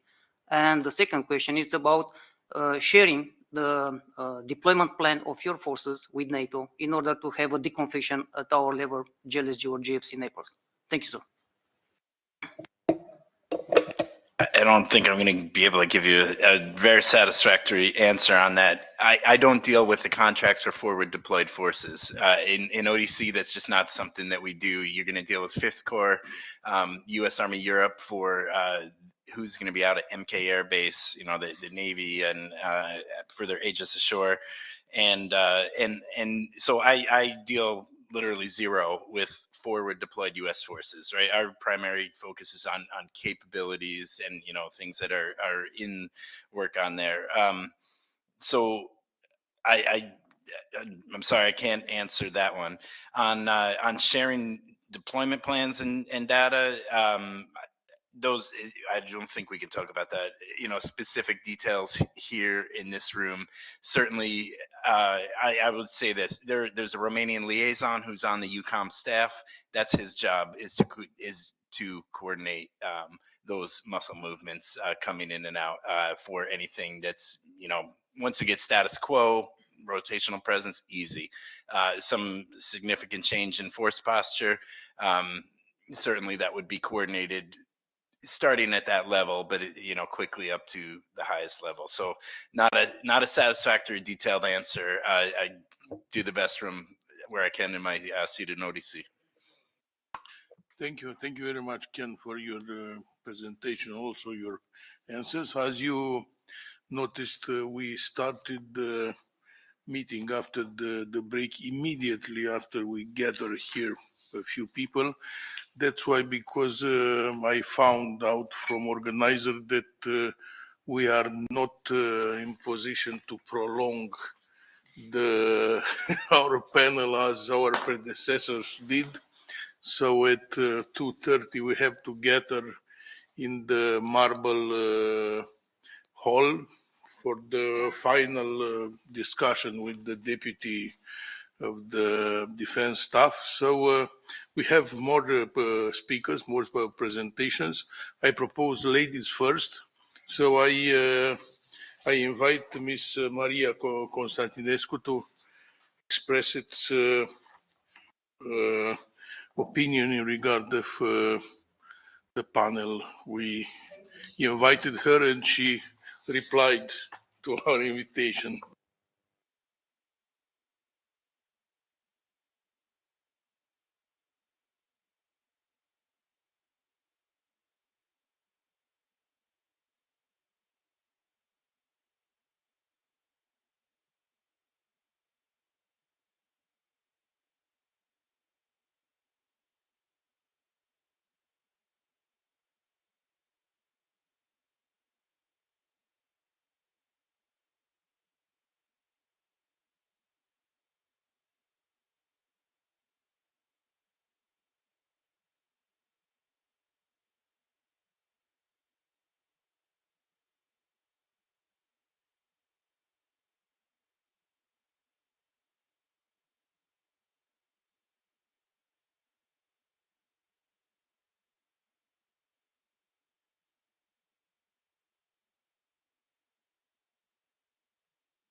Thank you very much. Very interesting presentation. You pointed very well that military mobility and whole government approach are important issues. And of course, Navy captains are often drunk. So with your approval, I propose to switch to General Vlasie's presentation. Thank you. Although it's going to be a challenge, I'll do my best to put it on fast forward. Indeed, it's a great pleasure and honor to participate in this roundtable discussion, and a great opportunity for me in my capacity as Commander of Joint Logistics Support to speak about such an important topic that is not only a critical prerequisite for NATO's achieving collective defense, but also a fundamental tenet for my unit and the way JLSG operates to successfully accomplish our mission. Slide, please.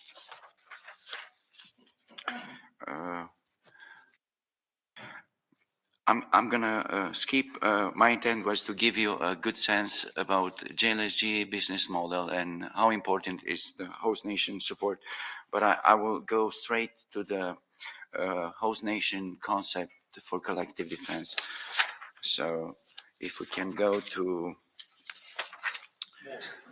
page 6. So DDA family of plans requires an increased role for the host nation support and to sustain deployment of forces across SACEUR's AOR and beyond. It has been identified that the existing host nation concept was outdated and didn't fit the requirements for deterrence and collective defense. In this regard, the Madrid and Vilnius summits set a new baseline for deterrence and defense, and that was the very moment when the head of states and governments agreed that the host nation is a key enabler and preferred pillar for reinforcement and sustainment activities in the context of deterrence and defense. The key message of the new concept is that host nation support must no longer depend on host nation spare availability or existing capabilities.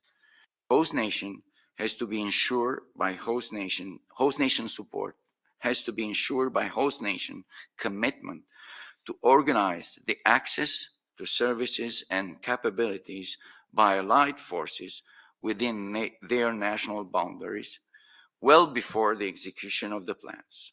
Where capabilities do not exist, they need to be identified and established. Therefore, host nation should become the default option for enablement and sustainment, and other sources of support being used only in niche areas. Slide, please. The terms and conditions for rendering and delivering host nation support for collective defense will be articulated in a legal architecture composed of two types of legal arrangements with different objectives and concluded at different levels. Subject to national approval and ratification procedures, the first of these agreements would likely require governmental and parliamentary approval. Thus, to approach this effectively and to be able to commit the necessary resources and capabilities, these agreements should be authorized at the right governmental level and then translated into national policies. The expected products are a memorandum of agreement and a set of subordinated technical arrangements. The main annex to the technical arrangements will consist of what I mentioned before, those host nation support minimum operational requirements tailored for each nation's. Slide, please.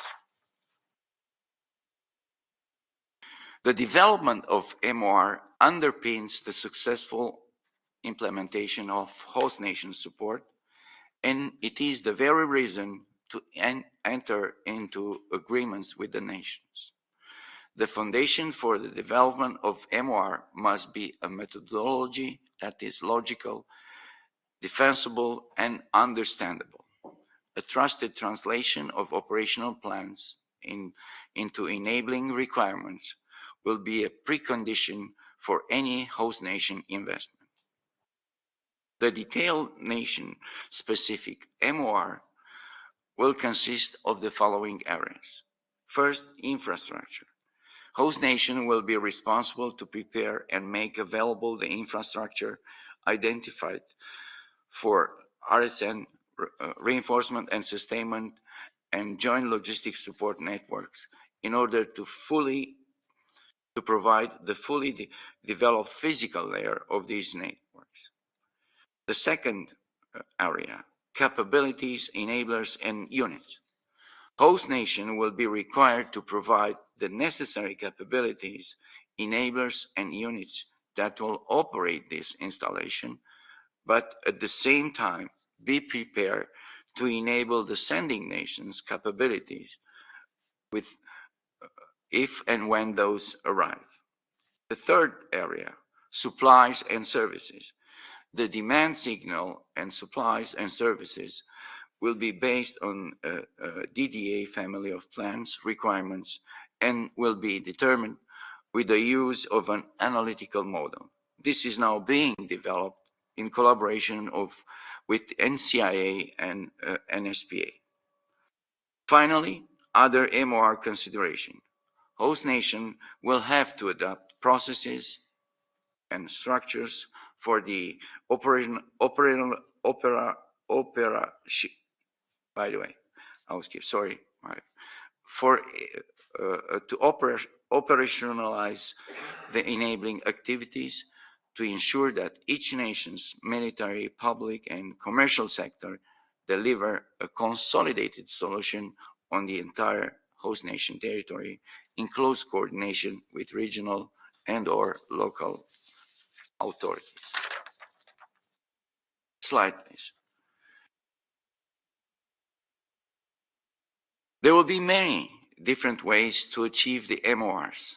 And as I said, the principles of fair burden sharing and reasonable challenge will be there to stay and help decide the delivery options. These include, but are not limited to, national funding individually or bilaterally, common funding through NCIP, collective logistic contracting, and of course, EU ongoing initiatives. There have been mentioned already, military mobility, trans-European network transportation, and why not EU recovery and resilience plan. Please go to the last slide. I don't want to waste the entire one. So what would be our takeaway? We have to acknowledge that host nations' support is vital to the alliance, regional and national security interests. Therefore, the host nation roles need to be clearly defined with the all-of-government approach and the correct legal architecture in place. I mean, MOA, technical arrangements, as well as suitable funding mechanisms. We need to use it, otherwise we are going to lose it. So host nation capabilities and capacities must be preserved, demonstrated, and demanded.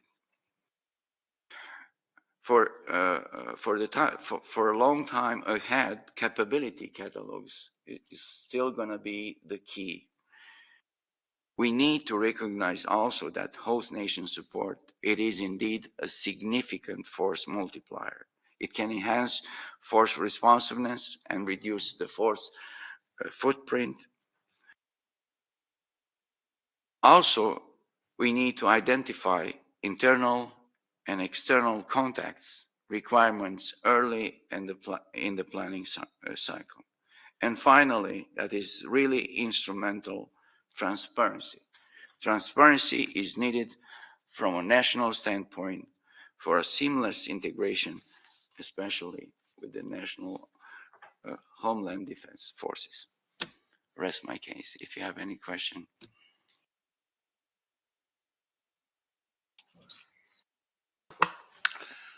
Okay, if there are not questions, I propose to switch to NFIU presentation. That NFIU Sir, just one remark, not the presentation, just put on the slide, the main slide, because I have some, let's say, remarks and some information for everybody, not, because we are a bit late regarding this panel. And yes, I don't want, because... The moderator established when the panel ends. Okay, sir. Okay. However, yes, many there is that time schedule. Yeah. Many of those that are in my presentation have been already said by the geology commander, geology Naples commander. So I don't want to have this kind of redundancy saying something that have been already presented. And also some of the information and remarks have been done by Mrs. Maria Constantinescu. Just a couple of things. I will start by introducing you NFIU Romania, just not more than 1 minute to everybody be aware why we are here and what is our role and which are our responsibilities in regard with the host nation support. First of all, the NFIU Romania was established in 2015 after the the summit from Wales in 2014, and it was agreed and approved by Romania as a framework nation to have this capability on this soil. Second of all, in 2016, NFI Romania was for the first time full operational capable, certified by NATO. And afterwards, we continue to support the deployment of the forces within this territory. In terms of the C2, we are at this moment operational control under headquarters multinational core Southeast. And for the future is established that NFIUs, all NFIUs from Romania and Bulgaria will be under the Joint Force Command Naples, and afterwards most likely under GLSG Naples Command. In terms of the mission of NFIUs, because this is in regard with the ACO directive, so this mission is valid for all the NFIUs, not only for Romania or Bulgaria. The main mission for us is to facilitate and coordinate the deployment and redeployment of the forces within our national territory. For instance, Romania being for NFIU Romania. In addition to that, in regard with the new concept of the roles and responsibilities established this year, NFIU Romania is going to be under operational control to GLSG Naples and will provide full support not only for the deployment but also afterwards for the sustainment part, which is one of the most important for all the forces that are deployed. Moving forward, regarding the host nation support concept, I will start with a short information and remind you what does it mean the host nation. So basically, the host nation is a country that is providing support for some NATO forces that are being deployed, are stated here, or they're just for transiting. In addition to that host nation support concept, which was finalized this year, it is stated that this is a civilian and military assistance. So it's not only a military support for all these forces, but it's also a civilian one. In accordance with the NATO host nation support concept for collective defense, all NATO forces are considered host nation. So it's not only the nation that is receiving, because the approach of 360 degrees, it is stated that anyway, anywhere in the secure area of operation can be deployed forces. So all NATO forces are considered host nations. All NATO countries are considered host nations. Yesterday, during the panels that were organized, one of the main and key word was the resilience. So host nation support core is underpinned by 3 core functions of civil preparedness. I'm sure that everybody is aware about the 7 baseline requirements in accordance with the NATO concept. 3 of these are considered by the host nation support concept as the main priorities for us. First of all, it's about the continuity of the government. If we do not have a government that is still in place and is leading this country, that means we're going to have a big problem. Second of all, it's about the continuity of essential service for the population, because not only forces will be here in this country or anywhere, anyway, population is one of the most important for any kind of country. Moreover, it's about the civil support to military operations. During some working shops that I attended in Joint Force Command Naples a couple of weeks ago, it was an workshop organized in regard with the challenges for the resilience. And it was organized for all the Southeast secure area of operation. During that workshop, there were a couple of incidents which were related with challenging the resilience in terms of transportation, in terms of communications, and in terms of supporting the civilian population. At the end of the workshop, there were many discussions how we should deal, because during the workshop, each country said, okay, we have plans.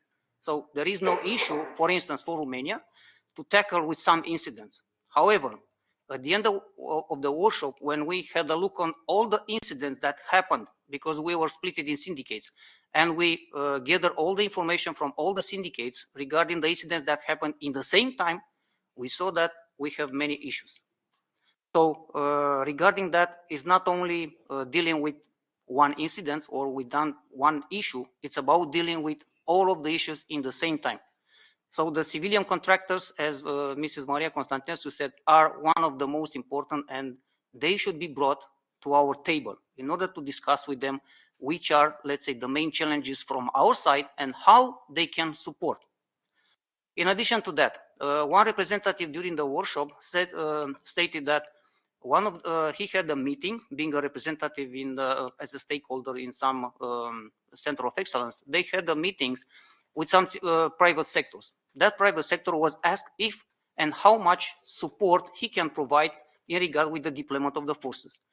And the civilian said, okay, tell me what you need from my side, and afterwards I'll estimate and what can I do for you. They provided the assessment, and he said, this is not a problem from my side. I can do this in 24 hours. So if you send me the requirements, no problem from my side. So basically, the discussion with the private sector, which are, let's say, the main and actor in each country, should be one of the must for us. So basically, we are not fighting alone. Political guidance for defense planning 2023 highlights the importance of the host nation support. So I quote, host nation support will become key enabler for reinforcement and sustainment activities in the context of the DDA family of plans, and the most important means to transit, receive, accommodate, and sustain deploying forces. So basically, this is providing the, let's say, main and important guidance for all the regional plans that have been developed afterwards. In addition to that, there are a couple of conditions to be met as the host nation support concept to work. It's about the commitment of all actors, because we are discussing about whole of government. In 2022, the military committee chairman, Rear Admiral Bauer, visited Multinational Division Southeast. I was there and I was one of the briefers for him. At the end of the visit, he said, from now on, the main focus for the NATO as a whole allied society, we have to have understanding about what all the nations assumed during the last summits, and afterward start proceeding accordingly. Why? Because it looks like during the summits, there were many, let's say, assumptions that nations will do something. Afterwards, any nations, based on the resources available, they will move back and they say, I'm sorry, I cannot do that, I cannot do that, I cannot do that, which is not a good message for all the other NATO allies. Moreover, the common funding is one of the, let's say, key players. However, common funding are limited. We cannot rely on the common funding to build us storages for, I don't know, 200,000 soldiers, 500,000 soldiers, and so on. So this is a key enablers. However, it's limited. And of course, I am aware that Romania is working and they have many projects ongoing. Some of them have been already submitted to be funded by NC projects. So we're working on that. In addition to that, nobody said anything about the medical support. It's one of the key issues. Also during the conferences that I attended in JSEC, which is one of the key players in NATO, the most important point was when somebody asked, okay, we have troops in place, they start fighting, they are deployed there, how we manage the medical support for them? The representative of each nation said, there's no problem, we have role 3, we have role 4 in place. Yes. However, there are issues regarding bloods that could be provided for the forces. For instance, I'm sure that some of the nations say, I cannot offer you blood as long as my forces need that blood. And also it's a matter of providing bloods from your country in terms of supporting your forces, because there are nations that are saying, no, you cannot provide to my forces blood because I'm the only supplier that I can do that. So these legal issues and aspects should also be discussed and approached.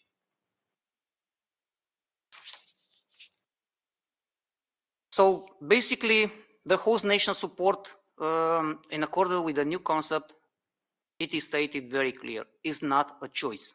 So we have to become, it becomes necessary for the host nation to undertake commitments to provide the required support to enable the execution of NATO plans and deconflict that with who? With the population needs, because the population will be in place. No matter there will be some of internal displaced personnel from the front line. However, the population will exist in this area of operation for the secure. That means all the necessary support should also be provided to the population. In addition to that, that should become the default option for the enablement. The enablement of the forces is another key point, because the moment when the forces are deployed, they should be resupplied. And enablement is one of the paramount to be taken into consideration. However, there are issues in regard with this, because there are a couple of things that at this moment are still under discussion. It's about the class 2 materials regarding the unique spare parts of the equipment, which is a question mark. In addition to that, it's about the communication system. NATO is having one of the, let's say, most fancy communication system. However, we have functional area systems which are not implemented by all the NATO countries. And I'm speaking here about LOCPAS, Logistical Functional Area System.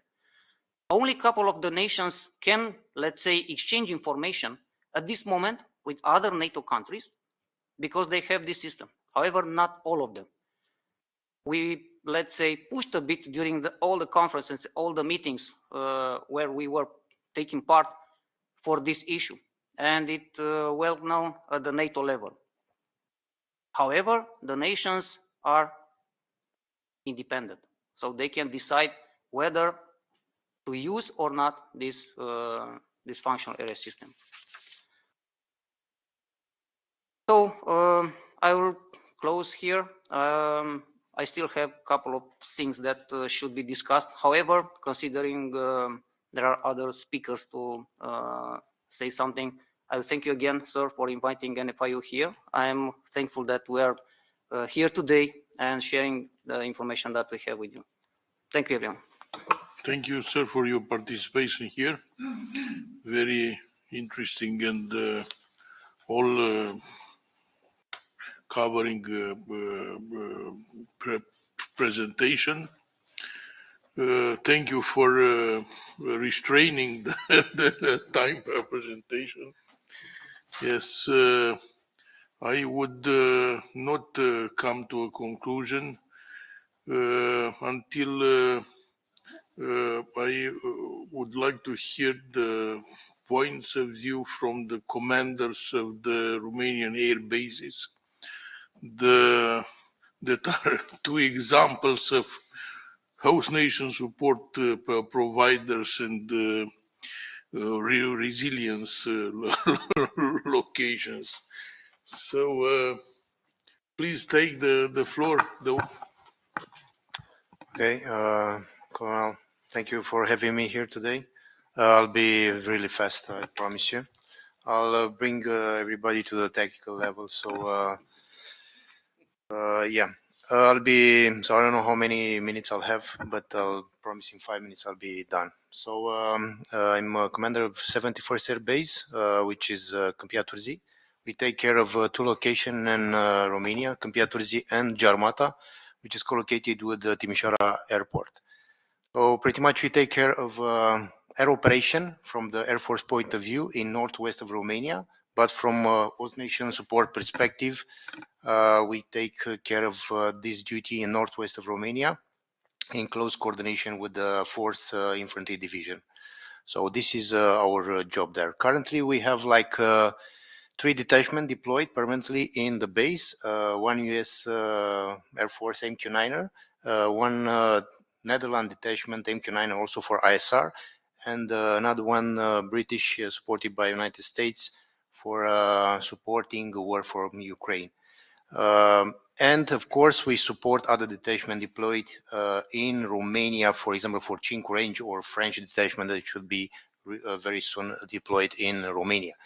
So based on the host nation support duty, we accomplish basically the day-by-day duty regarding the AirSOM, medical support, all this kind of matter. Whatever we do more, and this is what I want to emphasize basically in this presentation, is, for example, we support effort of upgrading the base in close coordination with United States Corps of Engineers. We have 4 projects running in Câmpia Turzii, really big projects, and the host nation supporting the base in close coordination with the logistics side work a lot with the United States in order those projects to be done in time. Also, what we do more, and I think this is most of the Romanian part, this is not necessarily regarding the base or the Air Force, is how we support the war effort. I think Câmpia Turzii is one key element in this effort in close coordination with the IDCC on that location. So it's not necessarily a standard host nation support mission, just because involve different actors like counterintelligence, a lot of different authorities. And we do that for almost 3 years by now. So really proud of saying this today here. What our effort focus today is on going from IDCC umbrella, going to building now the, how we call LEN-R, it's Logistic Enablement Node in that location. I don't have time to exemplify now. It's like 4 microstructures. We take care of this. Of course, it's not only M-Force involved in this, but also Infantry 4 Division. We work in close coordination to them just to make this effort more effective. Now, this is basically our tasks in the airbase and in the area, but this triggers some challenges, and this is what I want to emphasize in my ideas here, is related to 4 aspects. So it's personal, because host nation support were designed in the past to support some missions. Now, lately, along with a lot of detachment deployed in Romania and along with this kind of intensification for war support, triggered a lot of more personnel that we need in the past. And this personnel should be there. Otherwise, mission will not be effective as we want. Another one, as we already know on the, if you talk like human resources aspect, it's a long process to specialize, to train people to do the job. Another one is equipment. So now we might talk details like how many K loaders, forklifts, or this kind of matters. But this is obviously that should be intensified and to put more equipment there. Number 3 should be exactly what General Loy said. We expect, for example, French detachment to be deployed in Romania. They have some requirements, for example, platforms or some facilities. And all these requirements that are operational requirements, they have some deadlines. Those deadlines should be met. Otherwise, the mission will not be accomplished. But those deadlines might not be met in peacetime legislation. So that's why in this kind of operational, to meet those operational deadlines, we need different tools. For example, we cannot For example, I need to build a cobblestone platform. So I cannot go on the normal procedure like acquisition building to meet that deadline. Otherwise, the mission will not be accomplished. So there might be some changes just to speed up the process in order to accomplish the mission. And number 4, I think all the effort that we had, like we were talking about Cold War, like in the West, I think we should move that in the East. I'm talking about the bridge that Mr. General Loic, Mr. Minister of the State, they were talking about bridge. Yes, that bridge, I think we should be focused on some key point, infrastructural key point, like bridges, some roads, some airfields, some airports, civilian airports. Who'll put the money there? Exactly how you mentioned before, should be interministerial discussion. Maybe should be Minister of Defense, maybe should be transportation, should be something if we understand exactly the time that we are living. So that concludes my briefing. If you have any questions, just feel free. Thank you. Thank you very much for your presentation. The tactical level, it's where the result of host nation support planning process is seen. So the product of all over effort is there. And then that's why tactical level is very important. When I come back from concept in airbase level or tactical level, I count people. So how many people, how many kilometers, how many, just to make things done. So I think it should be concept, strategic, and tactical should be really well connected. Otherwise, it's just words on paper. Yeah. Thank you very much.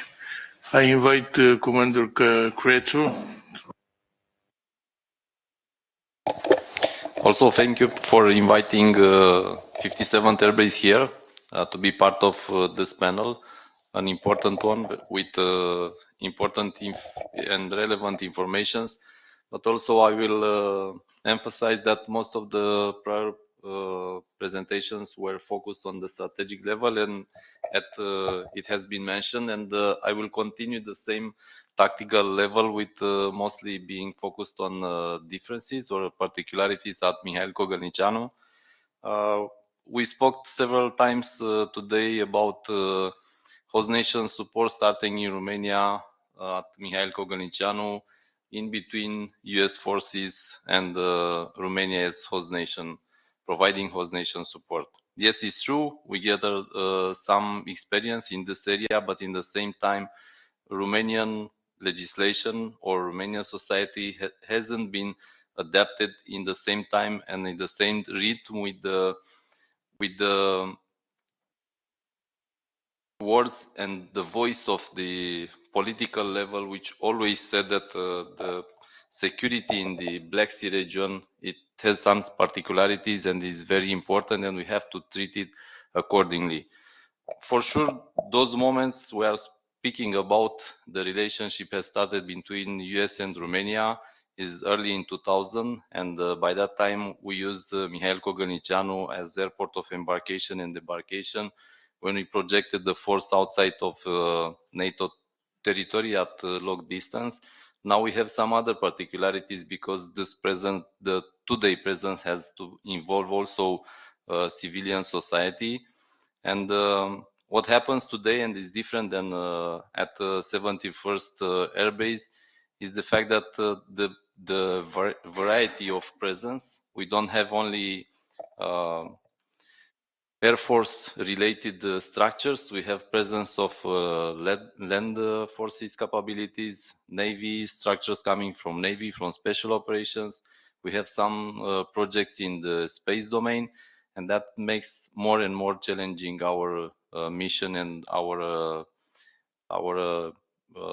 action as host nation support, because we have to synchronize different mentalities, we have to deal with different rules, and we have to deal with different particularities for each structure. Also, extremely important, and actually is the advantage we have that just because I have said these days in Poland, US completed the installation of the Azure AG system in Poland again. I don't know if the implementing agreement between US and Romania has been built up in 2004 and 5 because of the AG system from the Veselu, but we took the advantage of all this legislation which is in place. And I have to emphasize the fact that we spoke today about memorandum of understandings, about tactical arrangements, about SORs, but those documents are documents which are signed up to the level of Ministry of National Defense. And when we are going to the civilian area, that sometimes exceeds the Ministry of National Defense capacity or the right of Ministry of National Defense to rule those aspects.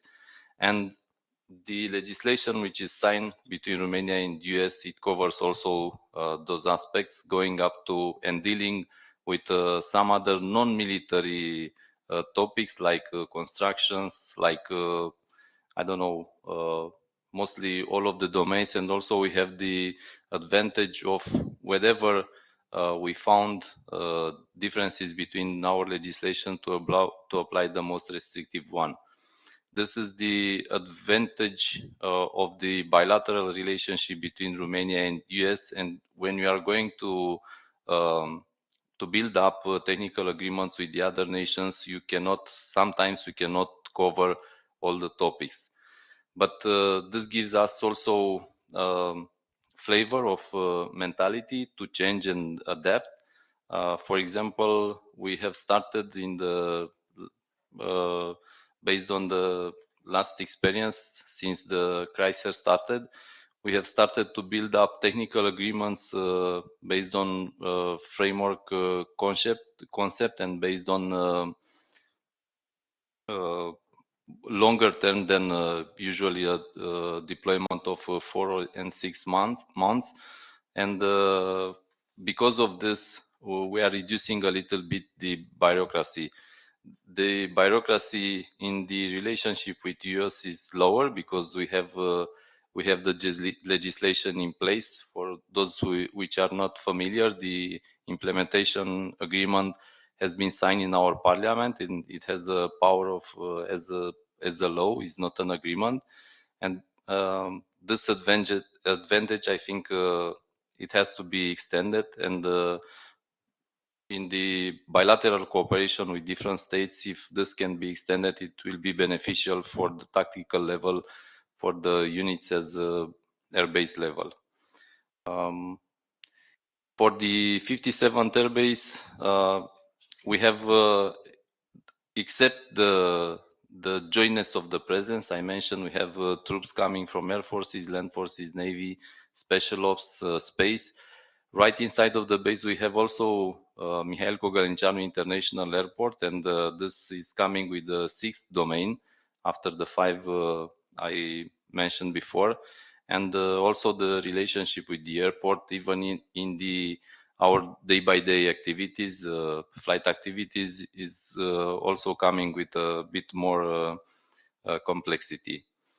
What we have also particular, I mentioned, we have present in the base not only the US troops, which is our strategic partner, and their presence is more like permanent since early in 2000. But we have now the French partner, which has been deployed since the current crisis started in 2022. We have also the Spanish detachment, which is responsible for providing air policing missions. I don't have to forget also this year we have received detachments from UK. We have received the Finnish detachment, which after they joined NATO, they decided their first deployment outside their territory in a UN mission to come in Romania, in Mihail Cogălnicianu. And with this occasion, we had the opportunity to see a country and to be in contact with a country which doesn't gathered so many experience in terms of adjusting the standards, adjusting the TTPs, the procedures with the NATO because of the time, for sure. And What's the most important in the last few years? We have already almost 3 years since the crisis started, is that being together, all nations in the same time, in the same place for such a long period, a lot of barriers has been released.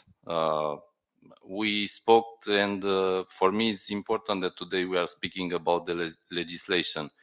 It's difficult to explain to a authority that you have pressures from NATO commands that you have to provide host nation support for a number of fighters, which if needed has to be deployed in your airbase, and you have to provide support for them. And because of that, even if you have two legal solutions, one, for example, to repair, and the other to make an investment, to have a long-term project for investment, the lack of the time that you have available is forcing you to choose another shorter procedure.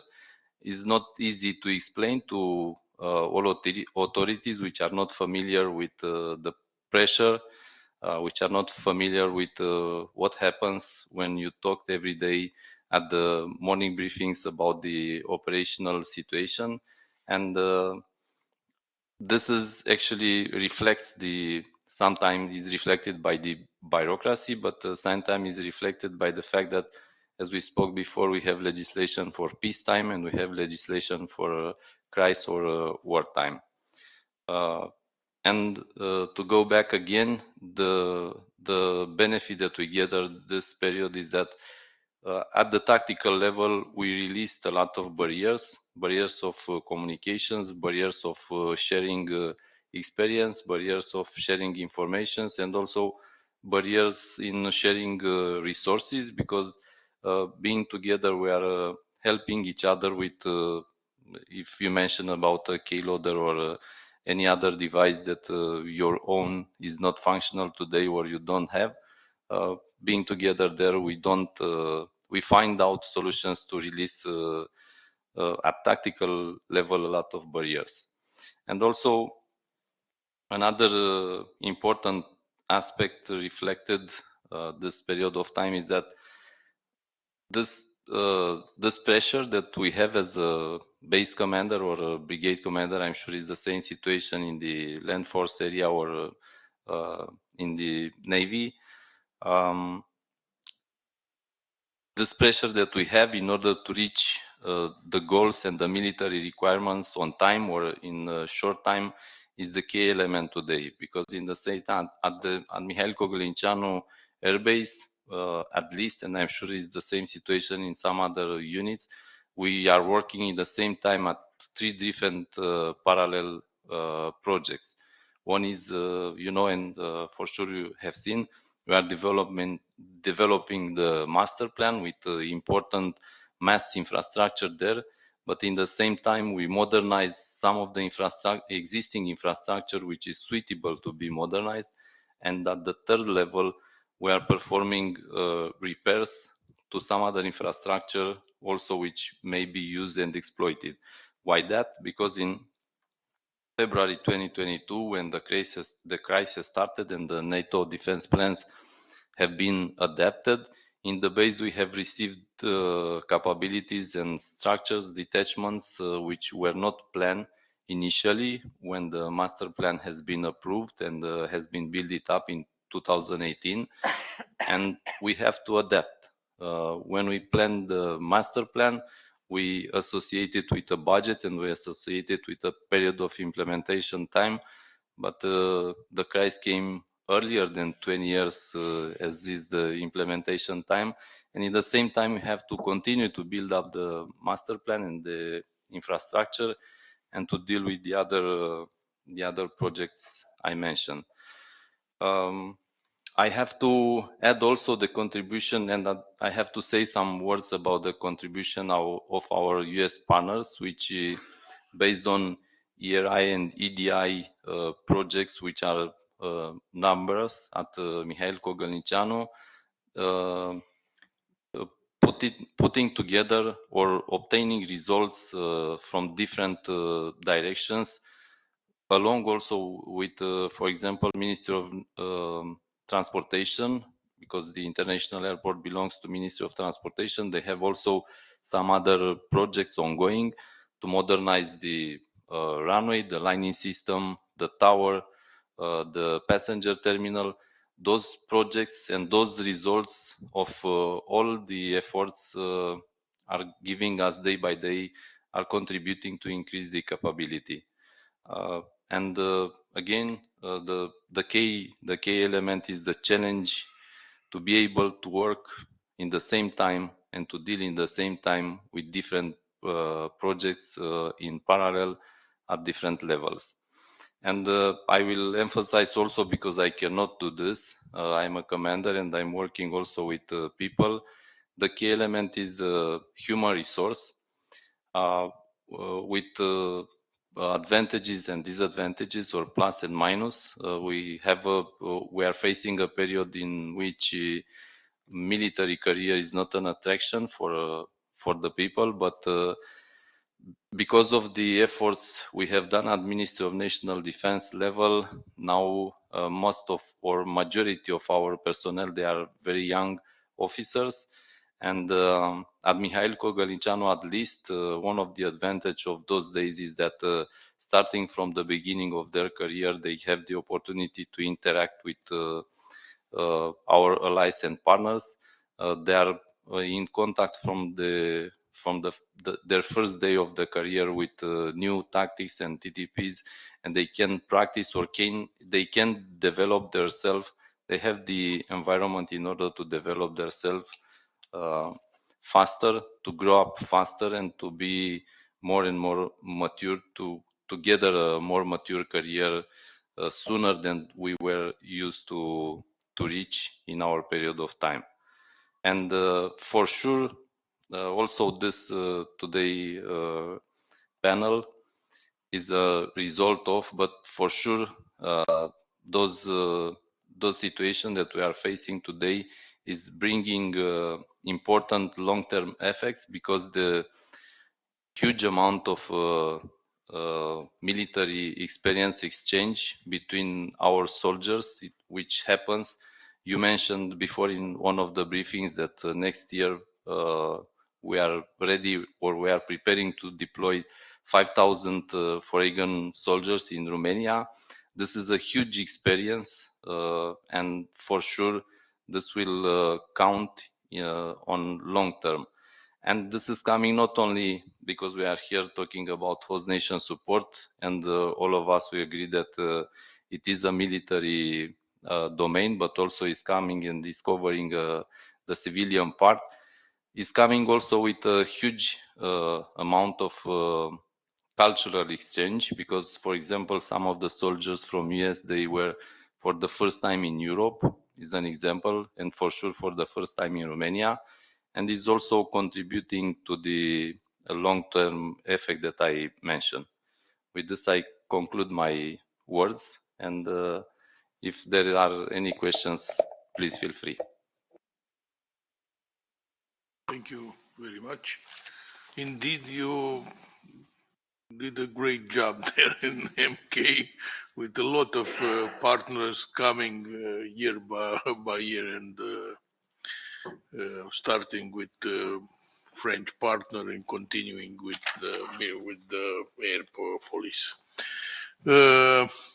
We came to the conclusion of our panel. In my opinion, were covered all the levels of host nation support planning and all the domains.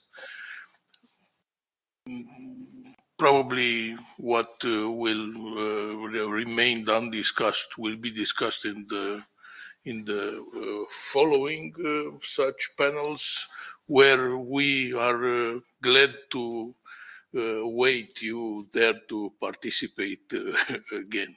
So I think we done a successful activity, and thank you very much for participation. Here we came to the conclusion of our panel. Thank you very much again.